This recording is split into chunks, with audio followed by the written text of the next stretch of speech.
The Bible, World Messianic Translation. Bereshit, Chapter 1. In the beginning, God created the heavens and the earth. The earth was formless and empty. Darkness was on the surface of the deep, and God's Spirit was hovering over the surface of the waters. God said, "Let there be light," and there was light. God saw the light and saw that it was good. God divided the light from the darkness. God called the light day, and the darkness he called night. There was evening and there was morning the first day. God said, "Let there be an expanse in the middle of the waters, and let it divide the waters from the waters." God made the expanse and divided the waters which were under the expanse from the waters which were above the expanse, and it was so. God called the expanse sky. There was evening and there was morning a second day. God said, "Let the waters under the sky be gathered together to one place, and let the dry land appear," and it was so. God called the dry land earth, and the gathering together of the waters he called seas. God saw that it was good. God said, "Let the earth yield grass, herbs yielding seeds, and fruit trees bearing fruit after their kind, with their seeds in it on the earth," and it was so. The earth yielded grass, herbs yielding seed after their kind, and trees bearing fruit with their seeds in it after their kind. And God saw that it was good. There was evening and there was morning, a third day. God said, "Let there be lights in the expanse of the sky to divide the day from the night, and let them be for signs to mark seasons, days, and years, and let them be for lights in the expanse of the sky to give light on the earth." And it was so. God made the two great lights, the greater light to rule the day, and the lesser light to rule the night. He also made the stars. God set them in the expanse of the sky to give light to the earth, and to rule over the day and over the night, and to divide the light from the darkness. God saw that it was good. There was evening and there was morning, a fourth day. God said, "Let the waters abound with living creatures, and let birds fly above the earth in the open expanse of the sky." God created the large sea creatures and every living creature that moves, with which the waters swarmed, after their kind, and every winged bird after its kind. God saw it was good. God blessed them, saying, "Be fruitful and multiply, and fill the waters in the seas, and let birds multiply on the earth." There was evening and there was morning, a fifth day. God said, "Let the earth produce living creatures after their kind, livestock, creeping things, and animals of the earth after their kind." And it was so.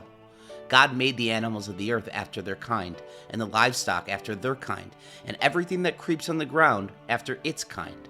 God saw that it was good. God said, "Let's make man in our image, after our likeness. Let them have dominion over the fish of the sea, and over the birds of the sky, and over the livestock, and over all the earth, and over every creeping thing that creeps on the earth." God created man in his own image. In God's image, he created him. Male and female, he created them.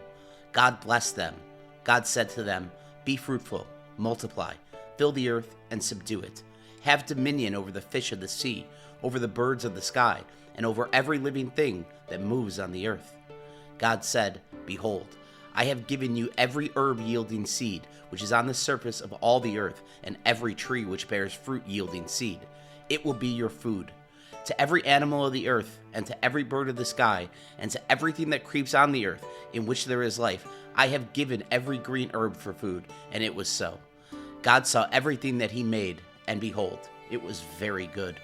There was evening and there was morning, a sixth day. Bereshit, Chapter 2. The heavens, the earth, and all their vast array were finished. On the seventh day, God finished his work which he had done, and he rested on the seventh day from all his work which he had done. God blessed the seventh day and made it holy, because he rested in it from all his work of creation which he had done. This is the history of the generations of the heavens and of the earth when they were created, in the day that the Lord God made the earth and the heavens. No plant of the field was yet in the earth, and no herb of the field had yet sprung up, for the Lord God had not caused it to rain on the earth. There was not a man to till the ground, but a mist went up from the earth and watered the whole surface of the ground. The Lord God formed man from the dust of the ground and breathed into his nostrils the breath of life, and man became a living soul. The Lord God planted a garden eastward in Eden, and there he put the man whom he had formed. Out of the ground the Lord made every tree to grow that is pleasant to the sight and good for food, including the tree of life in the middle of the garden and the tree of the knowledge of good and evil. A river went out of Eden to water the garden, and from there it was parted and became the source of 4 rivers. The name of the first is Pishon. It flows through the whole land of Havilah, where there is gold, and the gold of that land is good. Bdellium and onyx stone are also there. The name of the second river is Gihon. It is the same river that flows through the whole land of Cush. The name of the third river is Hiddekel. This is the one which flows in front of Assyria. The fourth river is the Euphrates. The Lord God took the man and put him into the Garden of Eden to cultivate and keep it. The Lord God commanded the man, saying, "You may freely eat of every tree of the garden, but you shall not eat of the tree of knowledge of good and evil, for in the day that you eat of it, you will surely die."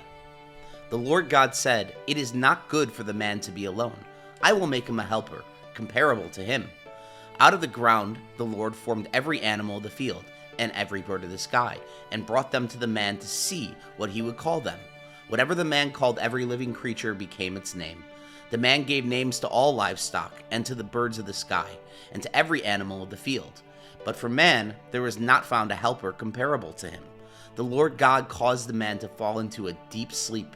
As the man slept, he took one of his ribs and closed up the flesh in its place. The Lord God made a woman from the rib which he had taken from the man, and brought her to the man. The man said, "This is now bone of my bones and flesh of my flesh. She will be called woman, because she was taken out of a man. Therefore, a man will leave his father and his mother, and will join his wife, and they will become one flesh." The man and his wife were both naked, and they were not ashamed. Bereshit, chapter 3. Now the serpent was more subtle than any animal of the field which the Lord God had made. He said to the woman, "Has God really said, 'You shall not eat of any tree of the garden'?" The woman said to the serpent, "We may eat fruit from the trees of the garden, but not the fruit of the tree which is in the middle of the garden. God has said, 'You shall not eat of it. You shall not touch it, lest you die.'" The serpent said to the woman, "You won't really die, for God knows that in the day you eat it, your eyes will be opened, and you will be like God, knowing good and evil."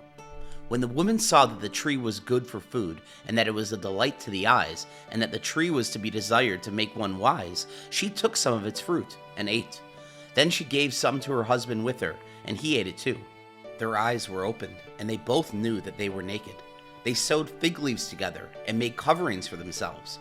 They heard the Lord God's voice walking in the garden in the cool of the day, and the man and his wife hid themselves from the presence of the Lord God among the trees of the garden. The Lord God called to the man and said to him, "Where are you?" The man said, "I heard your voice in the garden, and I was afraid, because I was naked, so I hid myself." God said, "Who told you that you were naked? Have you eaten from the tree that I commanded you not to eat from?" The man said, "The woman who you gave to be with me, she gave me fruit from the tree, and I ate it." The Lord God said to the woman, "What have you done?" The woman said, "The serpent deceived me, and I ate." The Lord God said to the serpent, "Because you have done this, you are cursed above all livestock, and above every animal of the field. You shall go on your belly, and you shall eat dust all the days of your life. I will put hostility between you and the woman, and between your offspring and her offspring. He will bruise your head, and you will bruise his heel." To the woman he said, "I will greatly multiply your pain in childbirth. You will bear children in pain. Your desire will be for your husband, and he will rule over you." To Adam he said, "Because you have listened to your wife's voice, and have eaten from the tree, about which I commanded you, saying, 'You shall not eat of it,' the ground is cursed for your sake. You will eat from it with much labor all the days of your life. It will yield thorns and thistles to you, and you will eat the herb of the field. You will eat bread by the sweat of your face until you return to the ground, for you were taken out of it. For you are dust, and you shall return to dust." The man called his wife Chava, because she would be the mother of all the living. The Lord God made garments of skins for Adam and for his wife, and clothed them. The Lord God said, "Behold, the man has become like one of us, knowing good and evil. Now, lest he reach out his hand, and also take of the tree of life, and eat, and live forever." Therefore, the Lord God sent him out from the Garden of Eden, to the ground from which he was taken. So he drove out the man, and he placed cherubim in the east of the Garden of Eden, and a flaming sword which he turned every way, to guard the way to the tree of life. Bereshit, chapter 4. The man knew Hava, his wife. She conceived and gave birth to Cain, and said, I have gotten a man with the Lord's help. Again she gave birth to Cain's brother Abel. Abel was a keeper of sheep, but Cain was a tiller of the ground. As time passed, Cain brought an offering to the Lord from the fruit of the ground. Abel also brought some of the firstborn of his flock of it to eat its fat. The Lord respected Abel and his offering, but he did not respect Cain and his offering. Cain was very angry, and the expression on his face fell. The Lord said to Cain, Why are you angry? Why has the expression of your face fallen? If you do well, won't it be lifted up? If you do not do well, sin crouches at the door. Its desire is for you, but you are to rule over it. Cain said to Abel his brother, Let's go into the field. While they were in the field, Cain rose up against Abel, his brother, and killed him. The Lord said to Cain, Where is Abel your brother? He said, I don't know. Am I my brother's keeper? The Lord said, What have you done? The voice of your brother's blood cries to me from the ground. Now you are cursed because of the ground, which has opened its mouth to receive your brother's blood from your hand. From now on, when you till the ground, it will not yield its strength to you. You will be a fugitive and a wanderer in the earth. Cain said to the Lord, My punishment is greater than I can bear. Behold, you have driven me out today from the surface of the ground. I will be hidden from your face, and I will be a fugitive and a wanderer in the earth. Whoever finds me will kill me. The Lord said to him, Therefore, whoever slays Cain, vengeance will be taken on him sevenfold. The Lord appointed a sign for Cain, so that anyone finding him would not strike him. Cain left the Lord's presence and lived in the land of Nod, east of Eden. Cain knew his wife. She conceived and gave birth to Enoch. He built a city and named the city after the name of his son, Enoch. Irad was born to Enoch. Irad became the father of Michael. Michael became the father of Methuselah. Methuselah became the father of Lamech. Lamech took 2 wives. The name of the first one was Ada, and the name of the second one was Zillah. Ada gave birth to Jabal, who is the father of those who dwell in tents and have livestock. His brother's name was Jubal, who is the father of all who handle the harp and pipe. Zillah also gave birth to Tubal-Cain, the forger of every cutting instrument of bronze and iron. Tubal-Cain's sister was Naamah. Lamech said to his wives, Ada and Zillah, Hear my voice. You wives of Lamech, listen to my speech. For I have slain a man for wounding me, a young man for bruising me. If Cain will be avenged 7 times, truly Lamech 77 times. Adam knew his wife again. She gave birth to a son and named him Seth, saying, For God has given me another child instead of Abel, for Cain killed him. A son was also born to Seth, and he named him Enosh. At that time, men began to call on the Lord's name. Bereshit, chapter 5. This is the book of the generations of Adam. In the day that God created man, he made him in God's likeness. He created them male and female, and blessed them. On that day that they were created, he named them Adam. Adam lived 130 years, and became the father of a son in his own likeness, after his image, and named him Seth. The days of Adam after he became the father of Seth were 800 years, and he became the father of other sons and daughters. All the days that Adam lived were 930 years. Then he died. Seth lived 105 years, then became the father of Enosh. Seth lived after he became the father of Enosh 807 years, and became the father of other sons and daughters. All the days of Seth were 912 years. Then he died. Enosh lived 90 years, and became the father of Canaan. Enosh lived after he became the father of Canaan 815 years, and became the father of other sons and daughters. All the days of Enosh were 905 years. Then he died. Canaan lived 70 years. Then he became the father of Mahalalel. Canaan lived after he became the father of Mahalalel 840 years, and became the father of other sons and daughters. And all of the days of Canaan were 910 years. Then he died. Mahalalel lived 65 years, then became the father of Jared. Mahalalel lived after he became the father of Jared 830 years, and became the father of other sons and daughters. All of the days of Mahalalel were 895 years. Then he died. Jared lived 162 years, then became the father of Enoch. Jared lived after he became the father of Enoch 800 years, and became the father of other sons and daughters. All the days of Jared were 962 years. Then he died.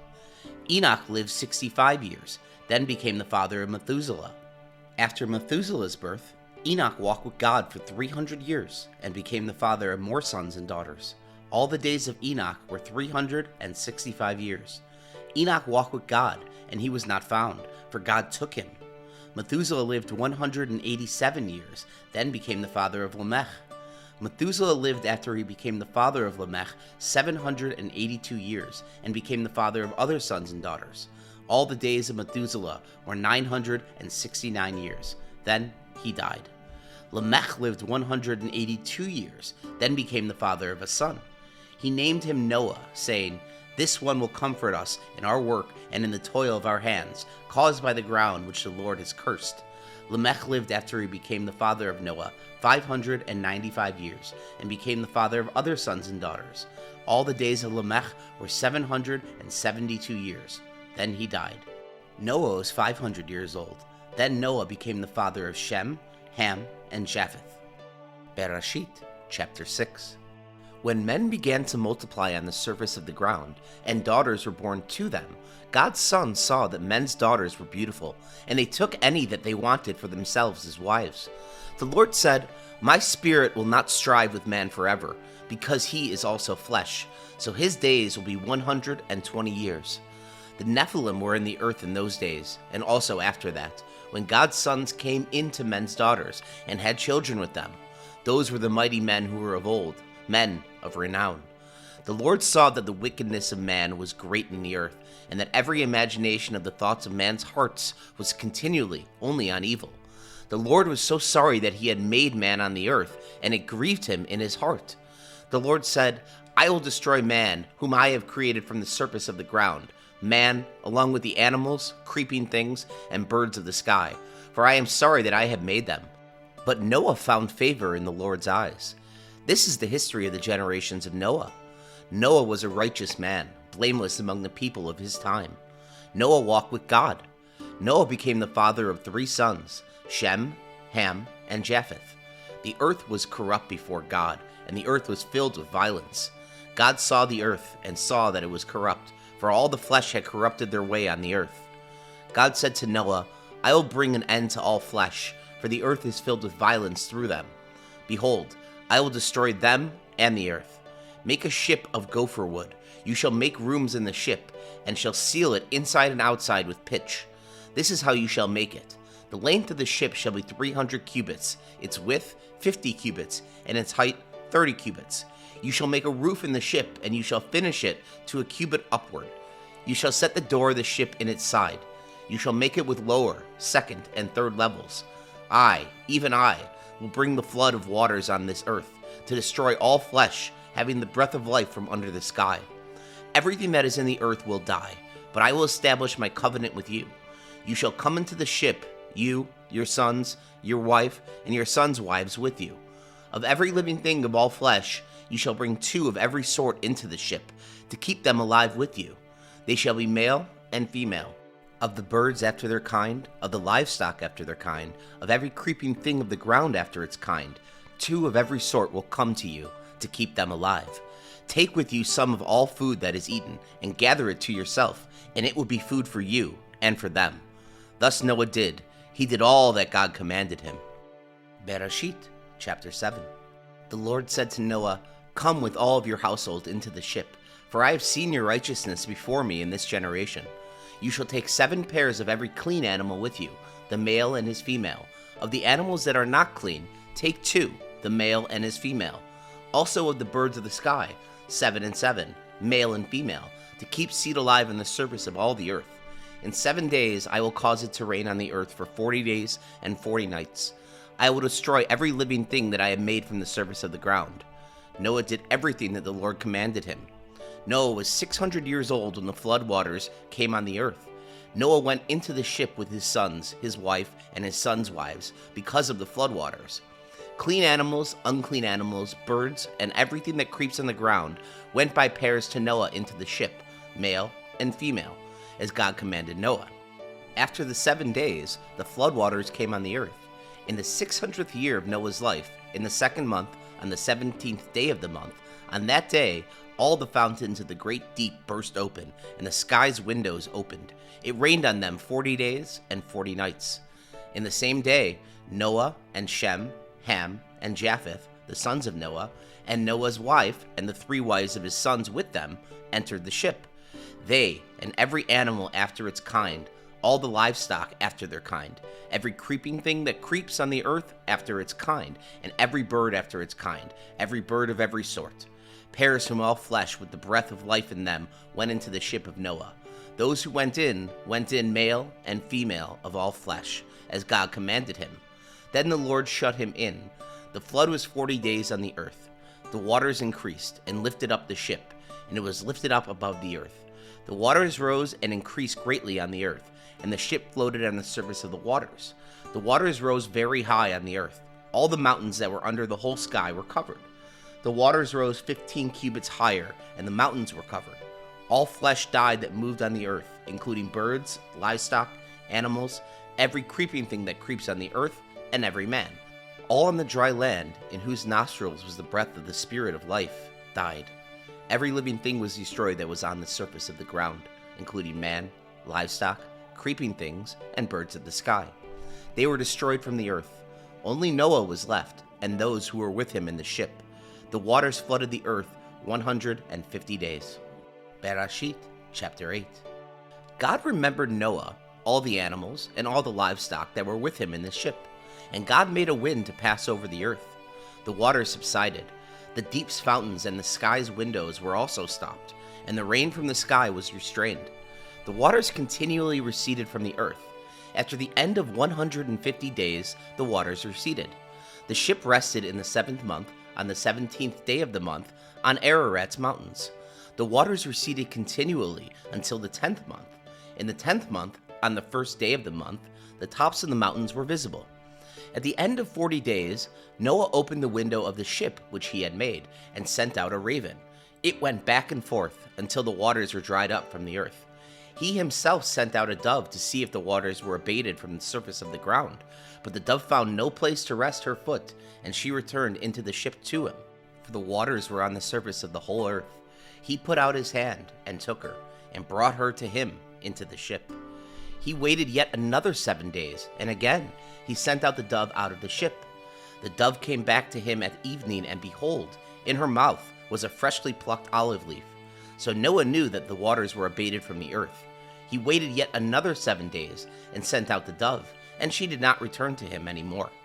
In the 601st year, in the 1st month, the 1st day of the month, the waters were dried up from the earth. Noah removed the covering of the ship, and looked. He saw that the surface of the ground was dry. In the 2nd month, on the 27th day of the month, the earth was dry. God spoke to Noah, saying, "Go out of the ship, you, your wife, your sons, and your sons' wives with you. Bring out with you every living thing that is with you, all of the flesh, including birds, livestock, and every creeping thing that creeps on the earth, that they may breed abundantly in the earth, and be fruitful, and multiply on the earth." Noah went out with his sons, his wife, and his sons' wives with him. Every animal, every creeping thing, and every bird, whatever moves on the earth, after the families, went out of the ship. Noah built an altar to the Lord, and took of every clean animal, and of every clean bird, and offered burnt offerings on the altar. The Lord smelled the pleasant aroma. The Lord said in his heart, "I will not again curse the ground any more for man's sake, because the imagination of man's heart is evil from his youth. I will never again strike every living thing as I have done. While the earth remains, seed time and harvest, and cold and heat, and summer and winter, and day and night will not cease." Bereshit, chapter 9. God blessed Noah and his sons, and said to them, "Be fruitful, multiply, and replenish the earth.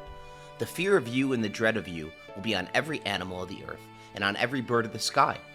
Everything that moves along the ground, and all the fish of the sea, are delivered into your hand. Every moving thing that lives will be food for you. As I gave you the green herb, I have given everything to you. But flesh with its life, that is, its blood, you shall not eat. I will surely require accounting for your life's blood. At the hand of every animal I will require it.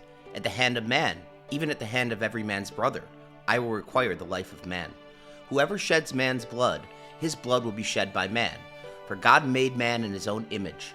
Be fruitful and multiply. Increase abundantly in the earth, and multiply in it. God spoke to Noah and to his sons with him, saying, As for me, behold, I establish my covenant with you, and with your offspring after you, and with every living creature that is with you, the birds, the livestock, and every animal of the earth with you. Of all that go out of the ship, even every animal of the earth, I will establish my covenant with you. All flesh will not be cut off anymore by the waters of the flood. There will never again be a flood to destroy the earth. God said, This is the token of the covenant which I make between you and every living creature that is with you for perpetual generations. I set my rainbow in the cloud, and it will be a sign of a covenant between me and the earth. When I bring a cloud over the earth, that the rainbow will be seen in the cloud, I will remember my covenant, which is between me and you and every living creature of all flesh, and the waters will no more become a flood to destroy all flesh. The rainbow will be in the cloud. I will look at it, that I may remember the everlasting covenant between God and every living creature of all flesh that is on the earth. God said to Noah, This is the token of the covenant which I have established between me and all the flesh that is on the earth. The sons of Noah who went out from the ship were Shem, Ham, and Japheth. Ham is the father of Canaan. These three were the sons of Noah, and from these the whole earth was populated. Noah began to be a farmer and planted a vineyard. He drank of the wine and got drunk. He was uncovered with his tent. Ham, the father of Canaan, saw the nakedness of his father and told his two brothers outside. Shem and Japheth took a garment and laid it on both their shoulders, went in backwards, and covered the nakedness of their father. Their faces were backwards, and they did not see their father's nakedness. Noah awoke from his wine and knew what his youngest son had done to him. He said, Canaan is cursed.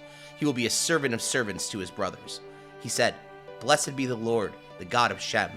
Let Canaan be his servant. May God enlarge Japheth. Let him dwell in the tents of Shem.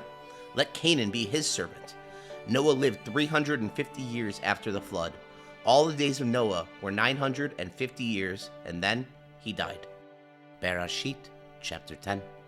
Now this is the history of the generation of the sons of Noah and of Shem, Ham, and Japheth. Sons were born to them after the flood. The sons of Japheth were Gomer, Magog, Madai, Javan, Tubal, Meshish, and Tiras. The sons of Gomer were Ashkenaz, Riphath, and Togarmah. The sons of Javan were Elsha, Tarshish, Kittim, and Dodanim. Of these were the islands of the nations divided in the lands, everyone after his language, after their families, in the nations. The sons of Ham were Cush, Mizraim, Put, and Canaan.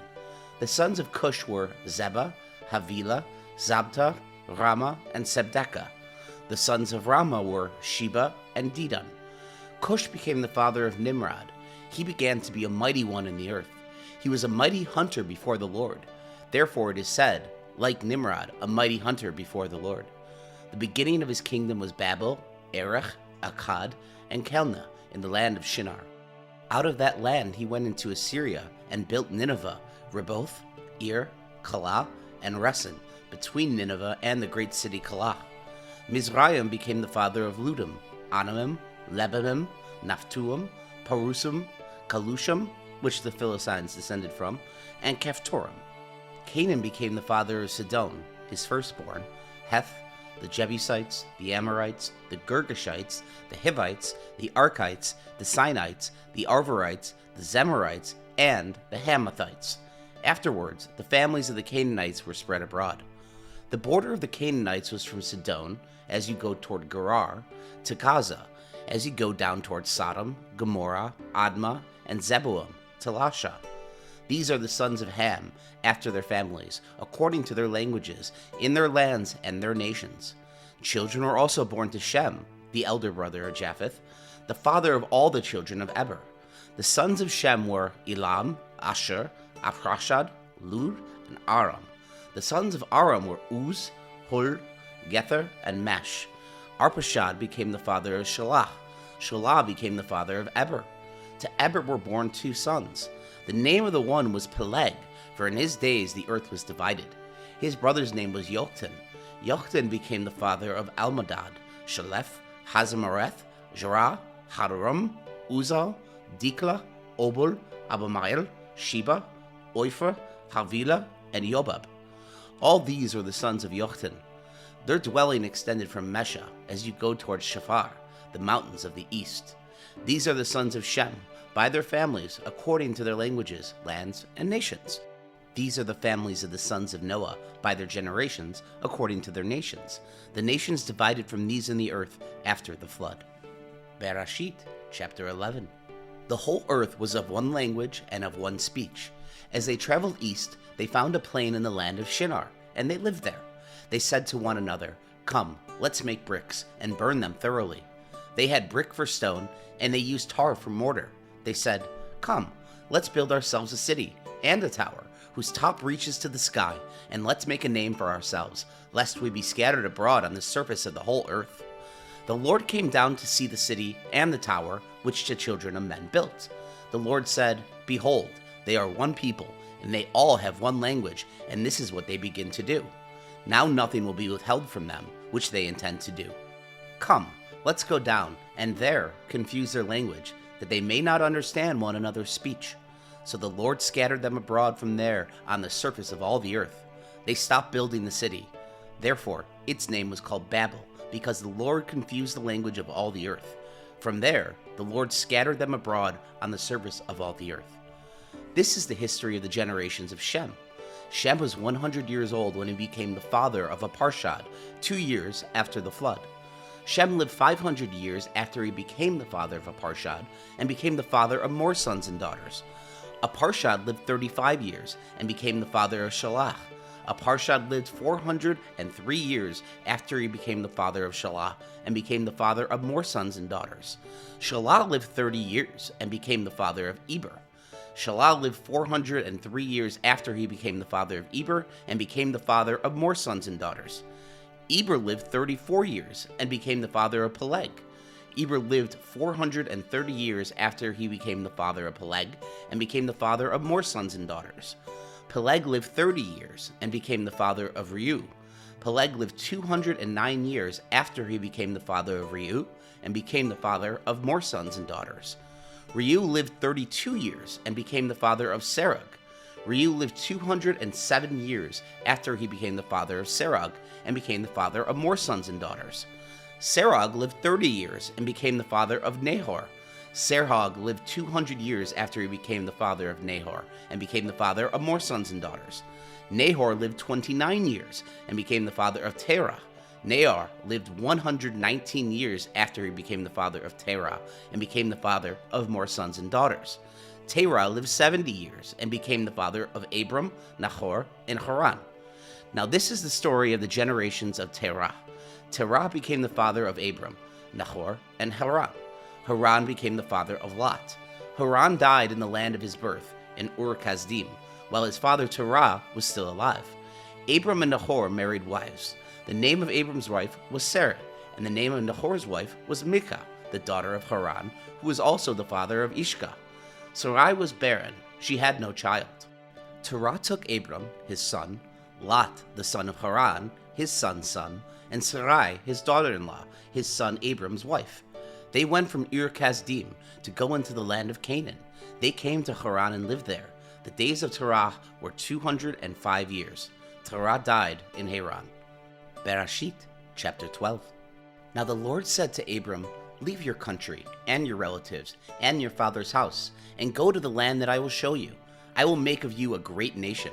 I will bless you and make your name great. You will be a blessing. I will bless those who bless you, and I will curse him who treats you with contempt. All the families of the earth will be blessed through you." So Abram went, as the Lord had told him. Lot went with him. Abram was 75 years old when he departed from Haran.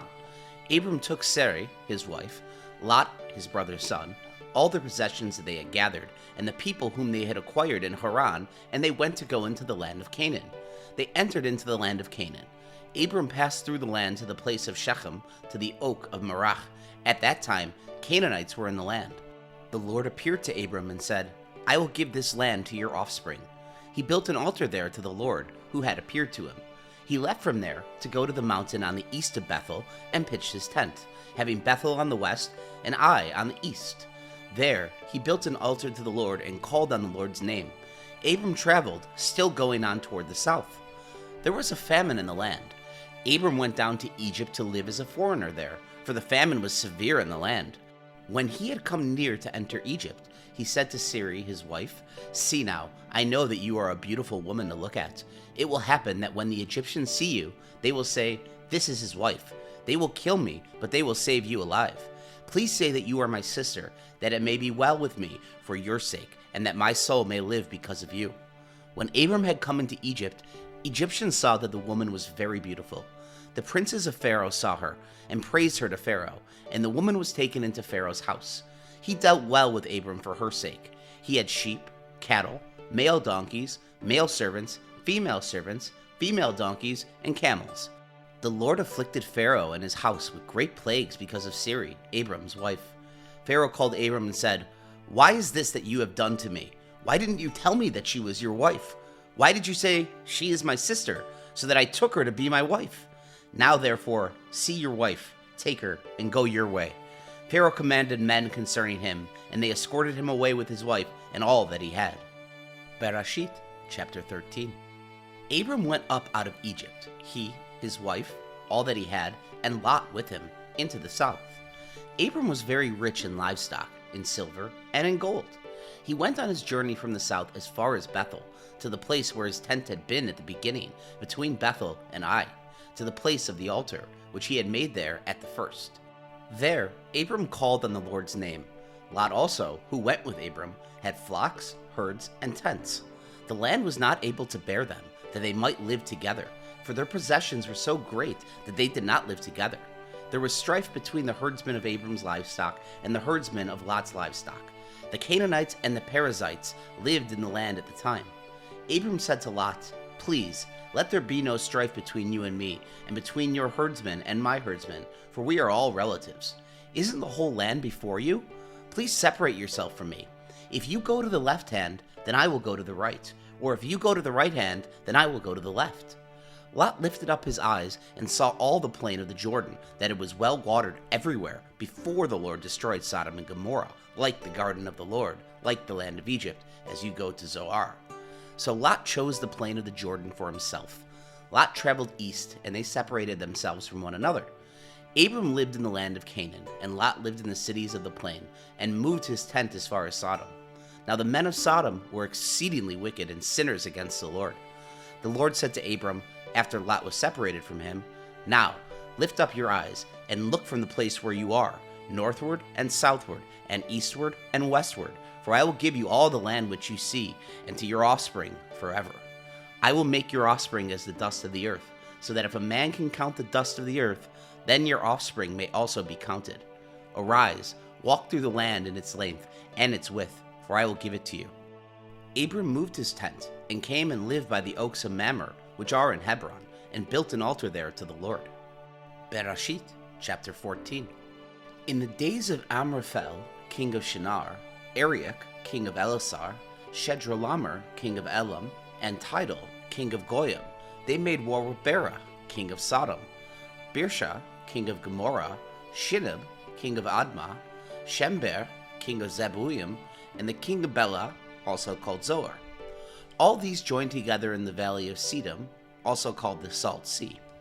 They served Chedorlaomer for 12 years, and in the 13th year they rebelled. In the 14th year, Chedorlaomer and the kings who were with him came and struck the Raphim in Ashtaroth Karnaim, the Zuzim in Ham, the Emim in Shavah-Karathaim, and the Horites in their Mount Zair to El Paran, which is by the wilderness.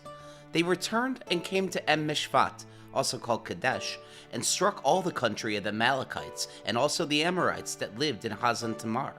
The king of Sodom, and the king of Gomorrah, the king of Admah, and the king of Zeboim, and the king of Bela, also called Zoar, went out, and they set the battle in array against them in the valley of Siddim, against Chedorlaomer, king of Elam, Tidal, king of Goyim, Amraphel, king of Shinar, and Arioch, king of Elasar, 4 kings against the 5. Now the valley of Siddim was full of tar pits, and the kings of Sodom and Gomorrah fled, and some fell there. Those who remained fled to the hills. They took all the goods of Sodom and Gomorrah, and all their food, and went their way. They took Lot, Abram's brother's son, who lived in Sodom, and his goods, and departed. One who had escaped came and told Abram the Hebrew. At that time, he lived by the oaks of Mamre, the Amorite, brother of Eshcol and brother of Aner. They were allies of Abram. When Abram heard this, his relative was taken captive. He led out his 318 trained men, born in his house, and pursued as far as Dan. He divided himself against them by night, he and his servants, and struck them, and pursued them to Hobah, which is on the left hand of Damascus. He brought back all the goods, and also brought back his relative Lot, and his goods, and the women also, and the other people. The king of Sodom went out to meet him after his return from the slaughter of Chedorlaomer, and the kings who were with him at the valley of Sheba, that is, the king's valley. Melchizedek, king of Salem, brought out his bread and wine. He was priest of God Most High. He blessed him and said, "Blessed be Abram of God Most High, possessor of heaven and earth. Blessed be God Most High, who has delivered your enemies into your hand." Abram gave him a tenth of all.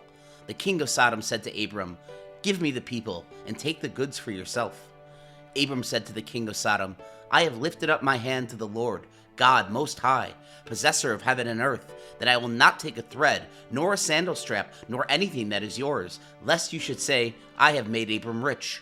I will accept nothing from you, except that which the young men have eaten, and the portion of the men who went with me, Aner, Eshcol, and Mamre. Let them take their portion." Bereshit, chapter 15. After these things, the Lord's word came to Abram in a vision, saying, "Do not be afraid, Abram. I am your shield, your exceedingly great reward." Abram said, "Lord, God, what will you give me, since I go childless, and he who will inherit my estate is Eleazar of Damascus?" Abraham said, "Behold, you have given no children to me, and behold, one born in my house is my heir." Behold, the Lord's word came to him, saying, "This man will not be your heir, but he will come out of your own body will be your heir." The Lord brought him outside and said, "Look now toward the sky, and count the stars, if you are able to count them." He said to Abram, "So your offspring will be."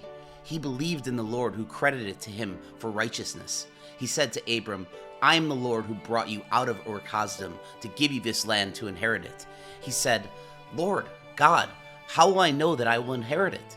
He said to him, "Bring me a heifer 3 years old, a female goat 3 years old, a ram 3 years old, a turtle dove, and a young pigeon." He brought him all these, and divided them in the middle, and laid each half opposite the other, but he did not divide the birds. The birds of prey came down on the carcasses, and Abram drove them away. When the sun was going down, a deep sleep fell on Abram. Now terror and great darkness fell on him. He said to Abram, "Know for sure that your offspring will live as foreigners in a land that is not theirs, and will serve them. They will afflict them 400 years. I will also judge that nation whom they will serve. Afterward, they will come out with great wealth, but you will go to your fathers in peace. You will be buried at a good old age. In the 4th generation, they will come here again, for the iniquity of the Amorite is not yet full." It came to pass that, when the sun went down and it was dark, behold, a smoking furnace and a flaming torch passed between these pieces. In that day, the Lord made a covenant with Abram, saying, "I have given this land to your offspring, from the river of Egypt to the great river, the river Euphrates. The land of the Kenites, the Kenizzites, the Kadmonites, the Hittites, the Perizzites, the Rephaim, the Amorites, the Canaanites, the Girgashites, and the Jebusites." Bereshit, chapter 16. Now Sarai, Abram's wife, bore him no children. She had a servant, an Egyptian, whose name was Hagar. Sarai said to Abram, "See now, the Lord has restrained me from bearing. Please go into my servant. It may be that I will obtain children by her." Abram listened to the voice of Sarai. Sarai, Abram's wife, took Hagar the Egyptian, her servant, after Abram had lived 10 years in the land of Canaan, and gave her to Abram her husband to be his wife. He went into Hagar, and she conceived. When she saw that she had conceived, her mistress was despised in her eyes. Sarai said to Abram, "This wrong is your fault. I gave my servant into your bosom, and when she saw that she had conceived, she despised me. May the Lord judge between me and you." But Abram said to Sarai, "Behold, your maid is in your hand. Do to her whatever is good in your eyes." Sarai dealt harshly with her, and she fled from her face. The Lord's angel found her by a fountain of water in the wilderness, by the fountain on the way to Shur. He said, "Hagar, Sarai's servant, where did you come from? Where are you going?" She said, I am fleeing from the face of my mistress Siri. The Lord's angel said to her, Return to your mistress, and submit yourself under her hands. The Lord's angel said to her, I will greatly multiply your offspring, that they will not be counted for multitude. The Lord's angel said to her, Behold, you are with child, and will bear a son. You shall call his name Ishmael, because the Lord has heard your affliction. He will be like a wild donkey among men. His hand will be against every man, and every man's hand against him. He will live opposed to all of his brothers. She called the name of the Lord who spoke to her. You are a God who sees. For she said, Have I even stayed alive after seeing him? Therefore, the well was called Beer-lahai-roi. Behold, it was between Kadesh and Bered. Hagar bore a son for Abram. Abram called the name of his son, whom Hagar bore, Ishmael. Abram was 86 years old when Hagar bore Ishmael to Abram. Bereshit, chapter 17. When Abram was 99 years old, the Lord appeared to Abram and said to him, I am God Almighty. Walk before me and be blameless. I will make my covenant between me and you, and will multiply you exceedingly. Abram fell on his face. God talked with him, saying, As for me, behold, my covenant is with you. You will be the father of a multitude of nations. Your name will no more be called Abram, but your name will be Abraham. For I have made you the father of a multitude of nations. I will make you exceedingly fruitful, and I will make nations of you. Kings will come out of you. I will establish my covenant between me and you and your offspring after you throughout their generations for an everlasting covenant, to be a God to you and to your offspring after you. I will give to you and to your offspring after you the land where you are traveling, all the land of Canaan, for an everlasting possession. I will be their God. God said to Abraham, As for you, you shall keep my covenant, you and your offspring after you throughout their generations. This is my covenant, which you shall keep between me and you and your offspring after you.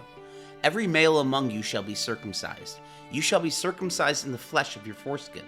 It will be a token of the covenant between me and you. He who is 8 days old shall be circumcised among you, every male throughout your generations. He who is born in the house, or bought with money from any foreigner who is not of your offspring. He who is born in your house, and he who is bought with your money, must be circumcised. My covenant shall be in your flesh for an everlasting covenant. The uncircumcised male who is not circumcised in the flesh of his foreskin, that soul shall be cut off from his people. He has broken my covenant. God said to Abraham, As for Siri your wife, you shall not call her name Siri, but you shall call her name Sarah. I will bless her, and moreover, I will give you a son by her. Yes, I will bless her, and she will be a mother of nations. Kings of people will come from her. Then Abraham fell on his face and laughed and said in his heart, Will a child be born to him who is 100 years old? Will Sarah, who is 90 years old, give birth? Abraham said to God, Oh, that Ishmael might live before you. God said, No, but Sarah, your wife, will bear you a son. You shall call his name Isaac. I will establish my covenant with him for an everlasting covenant for his offspring after him. As for Ishmael, I have heard you. Behold, I have blessed him, and will make him fruitful, and will multiply him exceedingly. He will become the father of 12 princes, and I will make him a great nation. But I will establish my covenant with Isaac, whom Sarah will bear to you at this set time, next year. When he finished talking with him, God went up from Abraham. Abraham took Ishmael his son, all who were born in his house, and all who were bought with his money, every male among the men of Abraham's house, and circumcised the flesh of their foreskin in the same day, as God had said to him. Abraham was 99 years old when he was circumcised in the flesh of his foreskin. Ishmael, his son, was 13 years old when he was circumcised in the flesh of his foreskin. In the same day, both Abraham and Ishmael, his son, were circumcised. All the men of his house, those born in the house, and those bought with money from a foreigner, were circumcised with him. Bereshit, chapter 18. The Lord appeared to him by the oaks of Mamre as he sat in the tent door in the heat of the day. He lifted up his eyes and looked, and saw that 3 men stood near him. When he saw them, he ran to meet them from the tent door, and bowed himself to the earth, and said, My Lord, if now I have found favor in your sight, please do not go away from your servant. Now let a little water be fetched, wash your feet, and rest yourselves under the tree. I will get a piece of bread so you can refresh your heart. After that, you may go your way. now that you have come to your servant?" They said, "Very well, do as you have said." Abraham hurried into the tent to Sarah and said, "Quickly, prepare 3 seahs of fine meal, knead it, and make cakes." Abraham ran to the herd and fetched a tender and good calf and gave it to the servant. He hurried to dress it. He took butter, milk, and the calf which he had dressed and set it before them. He stood by them under the tree, and they ate. They asked him, "Where is Sarah, your wife?" He said, "There, in the tent." He said, "I will certainly return to you at about this time next year, and behold, Sarah your wife will have a son." Sarah heard in the tent door, which was behind him. Now Abraham and Sarah were old, well advanced in age. Sarah had passed the age of childbearing. Sarah laughed within herself, saying, "After I have grown old, will I have pleasure, my Lord being old also?" The Lord said to Abraham, "Why did Sarah laugh, saying, 'Will I really bear a child when I am old?' Is anything too hard for the Lord? At the set time, I will return to you when the season comes around, and Sarah will have a son." Then Sarah denied it, saying, "I didn't laugh, for she was afraid." He said, "No, but you did laugh." The men rose up from there and looked toward Sodom. Abraham went with them to see them on their way. The Lord said, "Will I hide from Abraham what I do? Since Abraham will surely become a great and mighty nation, and all the nations of the earth will be blessed in him. For I have known him to the end that he may command his children and his household after him, that they may keep the way of the Lord, to do righteousness and justice, to the end that the Lord may bring on Abraham that which he has spoken of him." The Lord said, "Because the cry of Sodom and Gomorrah is great, and because their sin is very grievous, I will go down now and see whether their deeds are as bad as the reports which have come to me. If not, I will know." The men turned from there and went toward Sodom, but Abraham stood yet before the Lord. Abraham came near and said, "Will you consume the righteous with the wicked? What if there are 50 righteous within the city? Will you consume and not spare the place for the 50 righteous who are in it? May it be far from you to do things like that, to kill the righteous with the wicked, so that the righteous should be like the wicked. May that be far from you. Shouldn't the judge of all the earth do right?" The Lord said, "If I find in Sodom 50 righteous within the city, then I will spare the whole place for their sake." Abraham answered, "See now, I have taken it on myself to speak to the Lord, although I am dust and ashes.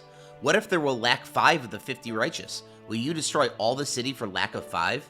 He said, "I will not destroy it if I find 45 there." He spoke to him yet again and said, "What if there are only 40 bound there?" He said, "I will not do it for the 40's sake." He said, "Oh, don't let the Lord be angry, and I will speak. What if there are 30 found there?" He said, "I will not do it if I find 30 there." He said, "Oh, see now, I have taken it on myself to speak to the Lord. What if there are 20 found there?" He said, "I will not destroy it for the 20's sake." He said, "Oh, do not let the Lord be angry, and I will speak just once more. What if 10 are found there?" He said, "I will not destroy it for the 10's sake." The Lord went his way as soon as he had finished communing with Abraham, and Abraham returned to his place. Bereshit, chapter 19. The 2 angels came to Sodom at evening. Lot sat in the gate of Sodom. Lot saw them and rose up to meet them. He bowed himself with his face to the earth, and he said, "See now, my lords, please come into your servant's house. Stay all night, wash your feet, and you can rise up early and go your own way." They said, "No, but we will stay in the street all night." He urged them greatly, and they came in with him and entered into his house. He made them a feast and baked unleavened bread, and they ate. But before they lay down, the men of the city, the men of Sodom, surrounded the house, both young and old, all the people from every quarter. They called to Lot and said to him, "Where are the men who came into you this night? Bring them out to us, that we may have sex with them." Lot went out to see them through the door, and shut the door after himself. He said, "Please, my brothers, don't act so wickedly. See now, I have 2 virgin daughters. Please, let me bring them out to you, and you may do to them what seems good to you. Only don't do anything to these men, because they have come under the shadow of my roof." They said, "Stand back." Then they said, "This one fellow came in to live as a foreigner, and he appoints himself a judge. Now we will deal worse with you than with them." They pressed hard on the man, Lot, and came near to break the door. But the men reached out their hand and brought Lot into the house to them, and shut the door. They struck the men who were at the door of the house with blindness, both small and great, so that they were wearied themselves to find the door. The men said to Lot, "Do you have anybody else here? Sons-in-law, your sons, your daughters, and whomever you have in the city, bring them out of the place, for we will destroy this place, because the outcry against them has grown so great before the Lord that the Lord has sent us to destroy it." Lot went out and spoke to his sons-in-law, who were pledged to marry his daughters, and said, "Get up, get out of this place, for the Lord will destroy the city." But he seemed to his sons-in-law to be joking. When the morning came, then the angels hurried Lot, saying, "Get up, take your wife and your 2 daughters who are here, lest you be consumed in the iniquity of the city." But he lingered, and the men grabbed his hand, his wife's hand, and his 2 daughters' hands, the Lord being merciful to him, and they took him out and set him outside of the city. It came to pass, when they had taken them out, that he said, "Escape for your life. Do not look behind you, and do not stay anywhere in the plain. Escape to the mountains, lest you be consumed." Lot said to them, "Oh, not so, my lord. See now, your servant has found favor in your sight, and you have magnified your loving kindness, which you have shown to me in saving my life. I cannot escape to the mountain, lest evil overtake me, and I die. See now, this city is near to flee to, and it is a little one. Oh, let me escape there. Isn't it a little one? My soul will live." He said to him, "Behold, I have granted your request concerning this thing also, that I will not overthrow the city of which you have spoken. Hurry, escape there, for I cannot do anything until you get there." Therefore, the name of the city was called Zoar. The sun had risen on the earth when Lot came to Zoar. Then the Lord rained on Sodom and Gomorrah sulfur and fire from the Lord out of the sky. He overthrew those cities, all the plain, all the inhabitants of the cities, and that which grew on the ground. But Lot's wife looked back from behind him, and she became a pillar of salt. Abraham went up early in the morning to the place where he had stood before the Lord. He looked toward Sodom and Gomorrah and toward all the land of the plain, and saw that the smoke of the land went up as the smoke of a furnace. When God destroyed the cities of the plain, God remembered Abraham and sent Lot out of the middle of the overthrow, when he overthrew the cities in which Lot lived. Lot went up to Zoar and lived in the mountain, and his 2 daughters with him, for he was afraid to live in Zoar. He lived in a cave with his 2 daughters. The firstborn said to the younger, "Our father is old, and there is not a man in the earth to come into us in the way of all the earth. Come, let's make our father drink wine, and we will lie with him, that we may preserve our father's family line." They made their father drink wine that night, and the firstborn went in and lay with her father. He did not know when she lay down, nor when she arose. It came to pass on the next day that the firstborn said to the younger, "Behold, I lay last night with my father. Let's make him drink wine again tonight. You go in and lie with him, that we may preserve our father's family line." They made their father drink wine that night also. The younger went and lay with him. He didn't know when she lay down, nor when she got up. Thus, both of Lot's daughters were with child by their father. The firstborn bore a son, and named him Moab. He is the father of the Moabites to this day. The younger also bore a son, and called his name Ben-Ami. He is the father of the children of Ammon to this day. Bereshit, chapter 20. Abraham traveled from there toward the land of the south, and lived between Kadesh and Shur. He lived as a foreigner in Gerar. Abraham said about Sarah his wife, "She is my sister." Abimelech, king of Gerar, sent and took Sarah. But God came to Abimelech in a dream of the night, and said to him, "Behold, you are a dead man, because of the woman whom you have taken, for she is a man's wife." Now Abimelech had not come near her. He said, "Lord, will you kill even a righteous nation? Didn't he tell me she is my sister?" She, even herself, said, "He is my brother." I have done this in integrity of my heart and the innocence of my hands. God said to him in the dream, "Yes, I know that in the integrity of your heart you have done this, and I also withheld you from sinning against me. Therefore, I did not allow you to touch her. Now therefore, restore the man's wife, for he is a prophet, and he will pay for you, and you will live. If you do not restore her, know for sure that you will die, and all who are yours." Abimelech rose early in the morning, and called all his servants, and told all these things in their ear. The men were very scared. Then Abimelech called Abraham and said to him, "What have you done to us? How have I sinned against you, that you have brought on me and on my kingdom a great sin? You have done deeds to me that ought not be done." Abimelech said to Abraham, "What did you see that you have done this thing?" Abraham said, "Because I thought, surely the fear of God is not in this place. They will kill me for my wife's sake. Besides, she is indeed my sister, the daughter of my father, but not the daughter of my mother, and she became my wife. When God caused me to wander from my father's house, I said to her, This is your kindness, which you shall show me. Everywhere that we go, say of me, He is my brother. Abimelech took sheep and cattle, male servants and female servants, and gave them to Abraham, and restored Sarah, his wife, to him. Abimelech said, Behold, my land is before you. Dwell where it pleases you. To Sarah he said, Behold, I have given your brother 1,000 pieces of silver. Behold, it is for you a covering of the eyes to all that are with you. In front of all you are vindicated. Abraham prayed to God, so God healed Abimelech, his wife, and his female servants, and they bore children. For the Lord had closed up tight all the wombs of the house of Abimelech because of Sarah, Abraham's wife. Bereshit, chapter 21. The Lord visited Sarah as he had said, and the Lord did to Sarah as he had spoken. Sarah conceived and bore Abraham a son in his old age, at the set time of which God had spoken to him. Abraham called his son, who was born to him, whom Sarah bore to him, Isaac.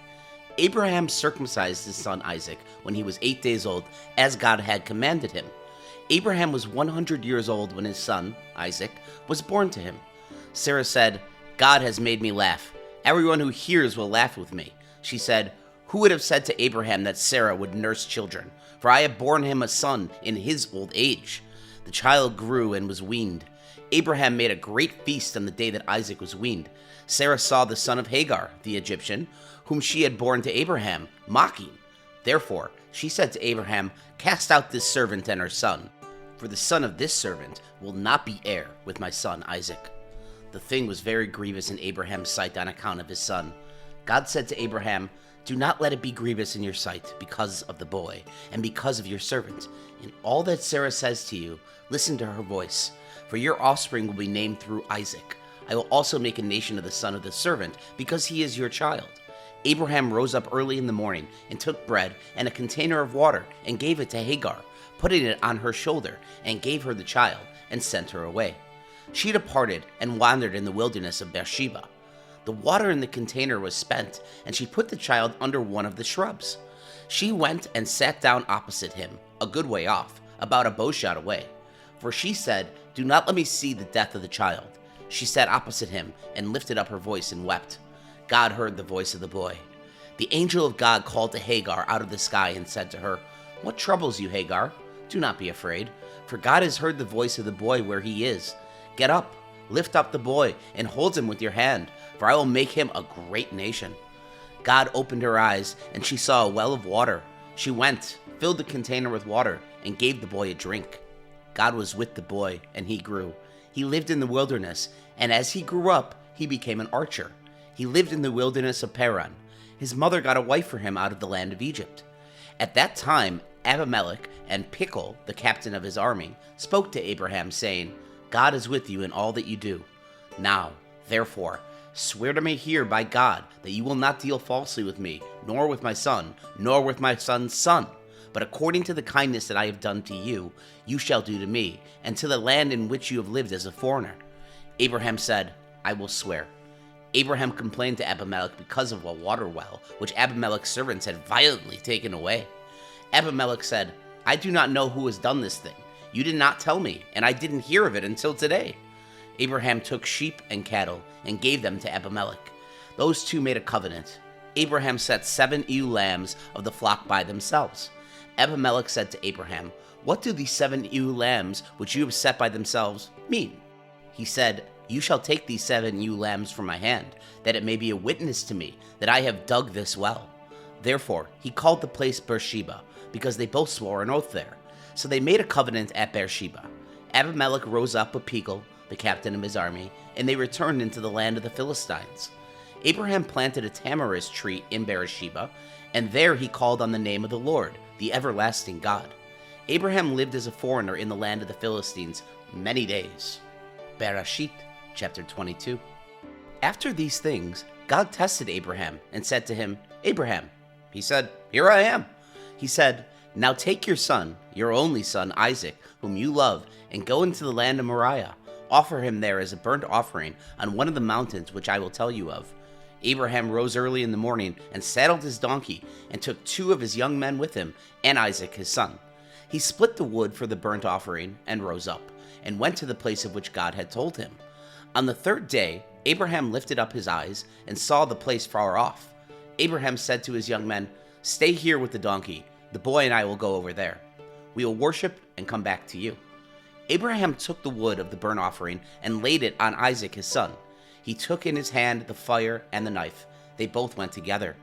Isaac spoke to Abraham his father and said, "My father." He said, "Here I am, my son."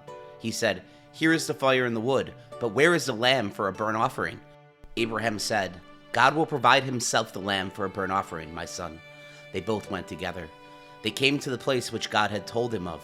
Abraham built the altar there and laid the wood in order, bound Isaac his son, and laid him on the altar on the wood.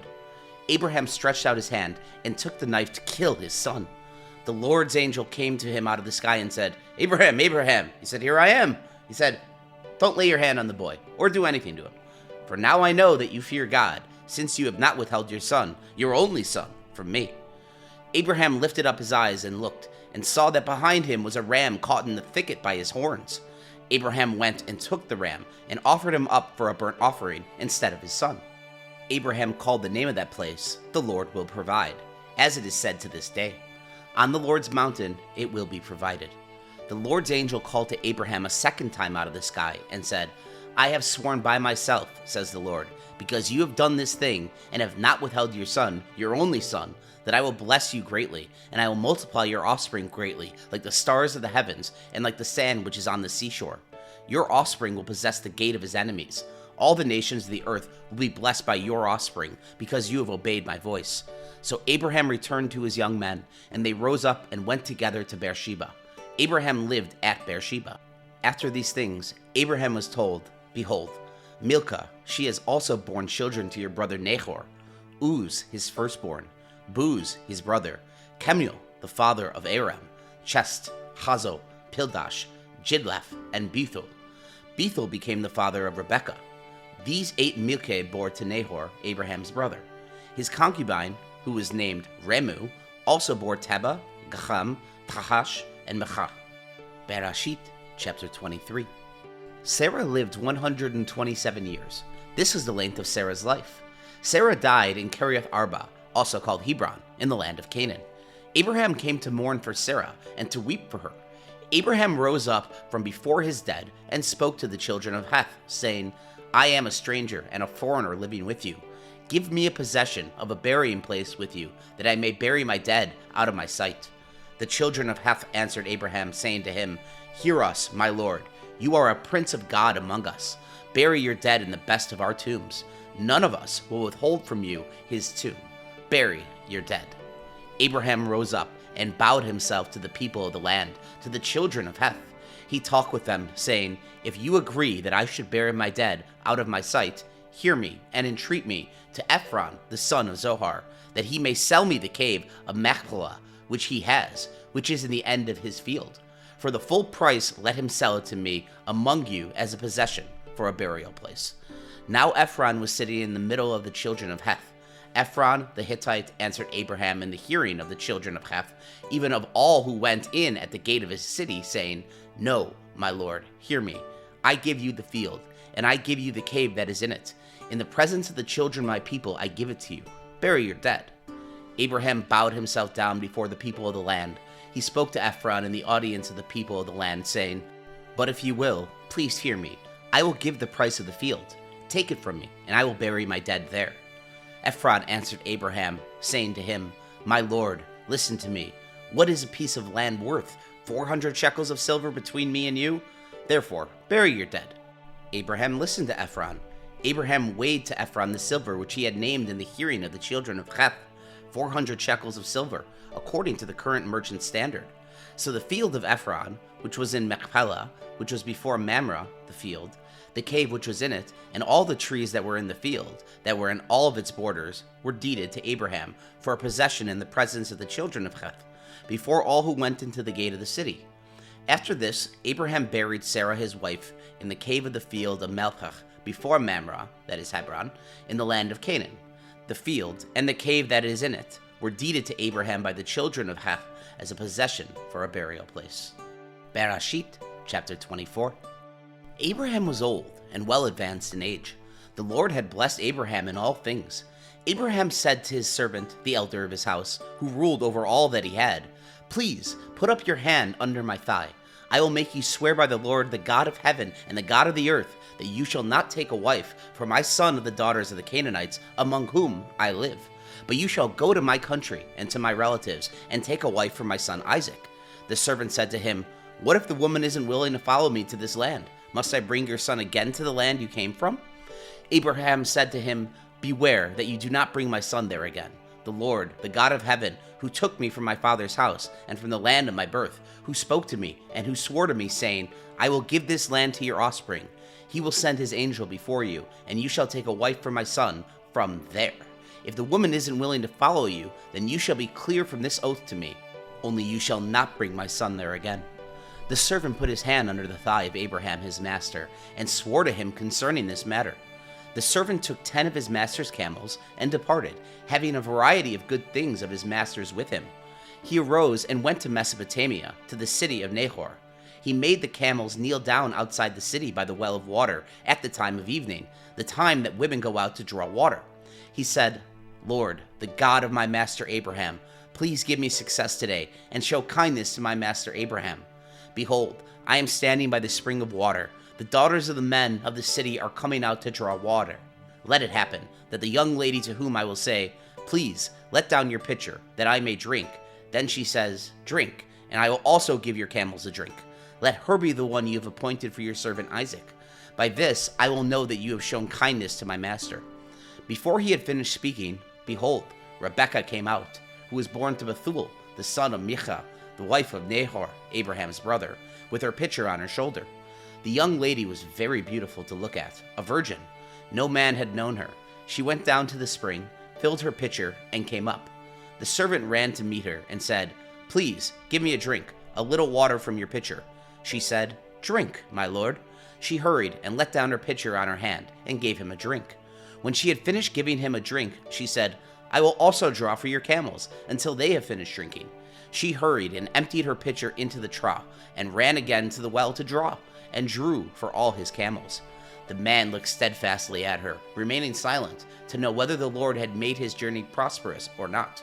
As the camels had done drinking, the man took a golden ring of a half a shekel weight and 2 bracelets of her hands of 10 shekels weight of gold, and said, "Whose daughter are you? Please tell me, is there room in your father's house for us to stay?" She said to him, "I am the daughter of Bethuel, the son of Milcah, whom she bore to Nahor." She said moreover to him, "We have both straw and feed enough, and room to lodge in." The man bowed his head and worshipped the Lord. He said, "Blessed be the Lord, the God of my master Abraham, who has not forsaken his loving kindness and his truth toward my master. As for me, the Lord has led me on the way to the house of my master's relatives." The young lady ran and told her mother's house about these words. Rebekah had a brother, and his name was Laban. Laban ran out of the man to the spring when he saw the ring and the bracelets on his sister's hands, and when he heard the words of Rebekah his sister, saying, "This is what the man said to me," he came to the man. Behold, he was standing by the camels at the spring. He said, "Come in, you blessed of the Lord. Why do you stand outside? For I have prepared the house and room for the camels." The man came into the house, and he unloaded the camels. He gave straw and feed for the camels, and water to wash his feet, and the feet of the men who were with him. Food was set before him to eat, but he said, "I will not eat until I have told you my message." Laban said, "Speak on." He said, "I am Abraham's servant. The Lord has blessed my master greatly. He has become great. The Lord has given him flocks and herds, silver and gold, male servants and female servants, and camels and donkeys. Sarah, my master's wife, bore a son to my master when she was old. He has given all that he has to him. My master made me swear, saying, 'You shall not take a wife for my son from the daughter of the Canaanites, in whose land I live, but you shall go to my father's house and to my relatives, and take a wife for my son.' I asked my master, 'What if the woman will not follow me?' He said to me, 'The Lord, before whom I walk, will send his angel with you and prosper your way. You shall take a wife for my son from my relatives and of my father's house. Then you will be clear from my oath when you come to my relatives. If they do not give her to you, you shall be clear from my oath.' I came today to the spring and said, the Lord, the God, the master of my master Abraham, if now you do prosper my way which I go, behold, I am standing by this spring of water. Let it happen, that the maiden who comes out to draw, to whom I will say, please, give me a little water from your pitcher to drink. Then she tells me, drink, and I will also draw for your camels. Let her be the woman whom the Lord has appointed for my master's son. Before I had finished speaking in my heart, behold, Rebekah came out with her pitcher on her shoulder. She went down to the spring and drew. I said to her, please, let me drink. She hurried and let down her pitcher from my shoulder and said, drink, and I will also give your camels a drink. So I drank, and she also gave the camels a drink. I asked her and said, whose daughter are you? She said, the daughter of Bethuel, Nahor's son, whom Milcah bore to him. I put the ring on her nose and the bracelets on her hands. I bowed my head and worshipped the Lord, and blessed the Lord, the God of my master Abraham, who had led me in the right way to take my master's brother's daughter for his son. Now if you will deal kindly and truly with my master, tell me. If not, tell me, that I may turn to the right hand or to the left. Then Laban and Bethuel answered, the thing proceeds from the Lord. We cannot speak to you bad or good. Behold, Rebekah is before you. Take her and go, and let her be your master's son's wife, as the Lord has spoken. When Abraham's servant heard the words, he bowed himself down to the earth to the Lord. The servant brought out jewels of silver and jewels of gold and clothing, and gave them to Rebekah. He also gave precious things to her brother and her mother. They ate and drank, he and the men who were with him, and stayed all night. They rose up in the morning, and he said, send me away to my master. Her brother and her mother said, let the young lady stay with us a few days, at least 10. After that, she will go. He said to them, do not hinder me, since the Lord has prospered my way. Send me away, that I may go to my master. They said, we will call the young lady and ask her. They called Rebekah and said to her, will you go with this man? She said, I will go. They sent away Rebekah their sister, with her nurse, Abraham's servant, and his men. They blessed Rebekah and said to her, our sister, may you be the mother of 1,000 of 10,000s, and let your offspring possess the gate of those who hate them. Rebekah arose with her ladies. They rode on the camels and followed the man. The servant took Rebekah and went his way. Isaac came from the way of Beer Lahai-roi, for he lived in the land of the south. Isaac went out to mediate in the field at the evening. He lifted up his eyes and looked. Behold, there were camels coming. Rebekah lifted up her eyes, and when she saw Isaac, she got off the camel. She said to the servant, who is the man who is walking in the field to meet us? The servant said, it is my master. She took her veil and covered herself. The servant told Isaac all the things that he had done. Isaac brought her into his mother Sarah's tent, and took Rebekah, and she became his wife. He loved her. So Isaac was comforted after his mother's death. Bereshit, chapter 25.